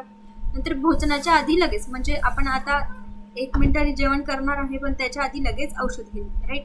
नंतर जेवणाच्या मध्यभागी, म्हणजे हाफ जेवण झालंय त्याच्या मध्यात औषध घेतलं, नंतर जेवण कंटिन्यू. नंतर जेवणानंतर जेवण झाल्या लगेच घेणे. नंतर 2 घासांमध्ये 2 घासांचे अंतर आहे, नंतर घासासोबत घेणे. नंतर वारंवार, म्हणजे औषध घेत राहणे आणि जेवत करत राहणे, कोणी म्हणजे दिवसातून कधीही औषध घेत राहणे. ओके. नंतर औषध जेवणात मिक्स करून घेणे. नंतर जेवणाआधी आणि जेवणानंतर, म्हणजे जेवणाआधी सुद्धा आणि जेवणानंतर सुद्धा. ओके. आणि एकदा रात्री झोपताना हे औषध सेवन करावे, असे 10 त्याचे नियम सांगितलेले आहेत. ओके. आता रोगानुसार औषध काल कसे आहे, आता बघा, रोगानुसार औषध सेवन काल वेगळा आहे. बघा, कफाधिक्य रोगी दोन्ही बलवान असतात, म्हणून रिकाम्या पोटी औषध घ्यायला पाहिजे. अपान वायू प्रकोपित असल्यावर भोजनाच्या आधी घ्यायला पाहिजे. समान वायू प्रकोपित असल्यावर भोजनाच्या मध्यभागी. ज्ञानवायू प्रकोपित असल्यावर सकाळच्या भोजनानंतर. उदान वायू प्रकोपित असल्यावर रात्रीच्या भोजनानंतर. प्राणवायू प्रकोपित असल्यावर घासाबरोबर किंवा 2 घासाच्या मध्ये. विषबाधा, वांती, उचकी, तृष्णा, श्वासकास असेल तर वारंवार घ्यायचे औषध. आणि अरुची असेल तर विविध भक्ष्य पदार्थांसोबत मिसळून घ्यायचे. कंप, आक्षेप, उचकी असेल तर भोजनापूर्वी आणि भोजनानंतर. ऊर्ध्वचतुर्गत विकार असतील तर रात्री झोपताना. आणि मलप्रवृत्ती साफ करण्यासाठी रात्री घ्यायचा. ओके. सो हे आपलं झालं इथे. ओके. सो आपला लास्ट चॅप्टर आहे हा द्विविध उपक्रमणीय अध्याय. ओके. याच्यामध्ये जे काही चिकित्साचे उपक्रम आपण बघितले, ओके, सो त्याचे टाईप सांगितलेले आहे. 2 टाईप्स आहेत चिकित्सा उपक्रमाचे, संतर्पण, गृहण आणि अपतर्पण म्हणजेच लंघन. आणि अपतर्पणाचे मग पुढे 2 टाईप्स आहे, शोधन आणि शमन. ओके. इझी आहे चॅप्टर, फक्त हे तुम्हाला लक्षात पाहिजे. संतर्पण म्हणजे गृहण, अपतर्पण म्हणजे लंघन. बघा आता काय, बृहणात्मक आणि लंघन. बृहण म्हणजे काय तर शरीराला पुष्टता किंवा बृहत्व आणते. ओके. आणि लंघन म्हणजे काय तर शरीराला लघुत्व आणते. ओके. शब्दातच अर्थ आहे. बृहण द्रव्य काय आहे, पृथ्वी, जल, भूयिष्ठ असतात. लंघन द्रव्य कसे, अग्नी, वायू, आकाश, भूयिष्ठ असतात. ओके. स्नेहन, स्वेदन, वृक्षण, स्तंभन या चतुर्विध कर्माचा सुद्धा द्विविध उपक्रमामध्येच अंतर्भाव येतो. लंघनाचे प्रकार किती आहेत, 2. ओके. आपण बघितलं लंघनाचे प्रकार 2 आहेत, शोधन आणि शमन. बघा आता शोधन म्हणजे काय तर प्रकोपित दोषांना बाहेर काढणे शरीराचे डायरेक्ट. याचे 5 प्रकार आहेत आपल्याला माहिती. बस्ती, वमन, विरेचन, शिरोविरेचन, रक्तमोक्ष. ओके. आता शमन म्हणजे काय तर प्रकोपित झालेल्या दोषांना बाहेर न काढता विषम दोषांना समस्थितीतच आणणे, म्हणजे त्याला कंट्रोल करणे, शरीरातच ठेवून त्यांना कमी करणे. ओके. आता याचे 7 टाईप्स आहेत. पाचन, दीपन, निराहरण, पाणी न पिणे, व्यायाम करणे, आतप सेवन म्हणजे उन्हात बसणे, आणि मारुत सेवन म्हणजे नुसतं हवेत बसणे. ओके. हवा खाणे असं. आता बृहण योग्य व्यक्ती. आता बृहण कोणत्या व्यक्तीला द्यायचं आहे ही चिकित्सा बृहणची. बघा, जो व्यक्ती व्याधीग्रस्त आहे, औषधे, मद्य, स्त्री सेवन, शोक यांनी कृश झालेले आहे, ओझे वाहणारे, मार्गक्रमण व उरक्षते यांनी थकलेले, वृक्ष व्यक्ती, अशक्त, वात प्रकृतीचे, गर्भिणी असेल, बाळंतीण असेल, बालक असेल, वृद्ध असेल, तसेच ग्रीष्म ऋतूत सर्वांनी ग्रहण करायला पाहिजे असं सांगितलं आहे. ओके. आता बृहण कसं करायचं बघा, मांस, दूध, साखर, तूप, मधु, स्निग्ध औषधी, बस्ती, निद्रा घेणे, बिछाण्यावर तसेच पडून राहणे, अभ्यंग स्नान करणे, चित्ताचे समाधान, रंजन ही सर्व साधने बृहण कार्य करतात. ओके. म्हणजे बृहण म्हणजे एक प्रकारचं वजन वाढवणे. ओके. बल प्राप्त करणे. ओके. नंतर आहे लंघनास योग्य व्यक्ती. लंघन म्हणजे काय, आपण उपवास असं समजू शकतो. बघ, जे व्यक्ती स्थूल आहे, बलवान आहे, कफ, पित्त यांचे अधिक्य असले, अजीर्ण, ज्वर, वांती, अतिसार, हृदयरोग, मलबद्धता, ठीक आहे, ढेकरा, मळमळ विकार आहेत, त्यांना शोधन द्रव्य औषधे देऊन अपतर्पण करायला पाहिजे. ठीक आहे. सौलधिक मध्यम असून हेच विकार झाले असल्यास पूर्वी दीपन व पाचन औषधे ठेवून मग शोधन करायला पाहिजे. लंघनाह व्यक्तीला बृहण साध्य रोग झाला तरी कधीही बृहण देऊ नये. ओके. नंतर आहे बृहण फळ. बृहणाचे बेनिफिट्स काय आहे, बृहण कर्माने बलपुष्टी व तत्साध्य रोगाचा नाश होतो. लंघनाचे फळ. लंघनाने काय होते, लंघनाच्या इंद्रियांची प्रसन्नता येते, मलांचा उपसर्ग देहाला लागवता, रुची, क्षुधा, तृष्णा एकत्र उत्पन्न होतात, हृदय, कंठ आणि ढेकर यांची शुद्धी, रोगबल कमी होते, उत्साह वाढतो, तंद्रेचा नाश होतो. ठीक आहे. प्रमाण बघा, गोष्टी लक्षात न घेता बृहण किंवा लंघन यांचे सेवन केल्यास अतिस्थौल्यादी अतिकारशादी विकार उत्पन्न होतात. म्हणजे जर आपण विनाकारण जर हे दोघं दिले तर आपल्याला हे विकार होऊ शकतात. अतिस्थौल्य म्हणजे काय? अतिस्थौल्य म्हणजे ओबिसिटी. ठीक आहे. तर ओबिसिटी मध्ये काय बघा, अतिबृहण दिल्याने राईट, अतिसंतर्पणामुळे, अतिस्थौल्य, अपची, मेह, ज्वर, उदर भगंदर, कास, संन्यास, मृतकुच्च, आमदोष, कुष्ठ इत्यादी अतिदारुण विकार उत्पन्न होतात. अतिस्थौल्याची कारणे काय? एका ठिकाणी बसणे, बेकरीचे पदार्थ, व्यायामाचा अभाव, फास्ट फूड खाणे. अतिस्थौल्या चिकित्सा काय आहे? अतिस्थौल्यावर सर्व वात कफनाशक मेथोन उपचार करायचे. त्याचबरोबर कुलत्थ, जूर्णता, तृणधान्ये, शामक, यव, मूग, मधुमिश्रित पाणी, ताक, अरिष्ट यांची योजना करायची. विरेचन, चिंता, जागरण यांचे सेवन करायचे. त्रिफळा, गुडवेल, हरितकी, नागरमोथ यापैकी एक औषध मधासोबत रसांचन, मोठी पंचमूळ, गुगळ, शिलाजित, अग्निमंथाचा रसासोबत घ्यायचे. अतिकृष्णजन्य विकार म्हणजे अतिलंघन केल्यानंतर माणूस एकदम बारीक होऊन जाईल. ओके, वजन त्याचं एकदम कमी होऊन जाईल. राईट. सो ते आहे अतिकृष्णजन्य विकार. सो अतिलंघनामुळे अतिकारशा येते, भ्रम, कास, तृष्णा, अरुची येते, ही लक्षणे उत्पन्न होतात. स्निग्धता, अग्निनिद्रा, दृष्टी, श्रवणशक्ती, शुक्र, ओजस, सुधा, स्वर यांचा क्षय होतो. बस्ती, हृदय, शिर, पायत्रिक, बरगड्या यांच्या प्रदेशी शूल येतात. ज्वर, प्रलाप, अर्धांगवायू, ग्लानी, छर्दी, संधी, अस्थिचा शूल इत्यादी लक्षणे उत्पन्न होतात. राईट. मग आता याचं काय? स्थौल्यापेक्षा कारचे चांगले आहेत, कारण अतिस्थौल्यावर उपयुक्त औषधे नाही आहेत, पण अतिस्थौल्यावर बृहण देता येत नाही. राईट. नंतर आहे मधुर आणि स्निग्ध पदार्थाचे अतिकारश नाहीसे होते. ठीक आहे. नंतर आहे अतिकारशाची चिकित्सा. अति जर माणूस बारीक असेल, वजन कमी असेल, अंडरवेट म्हणू शकतो, सो त्याला काय करायचं आहे तर त्याला चिंता न करू देणे, नेहमी आनंदी असावे लागते, पौष्टिक पदार्थ भक्षण करायला पाहिजे, यथेच्छ निद्रा घ्यायला पाहिजे, त्यांनी मांसाहार करायला पाहिजे, सातू, गहू यांचे पदार्थ तेलामध्ये किंवा घृतात सिद्ध केलेले खाल्ले पाहिजे.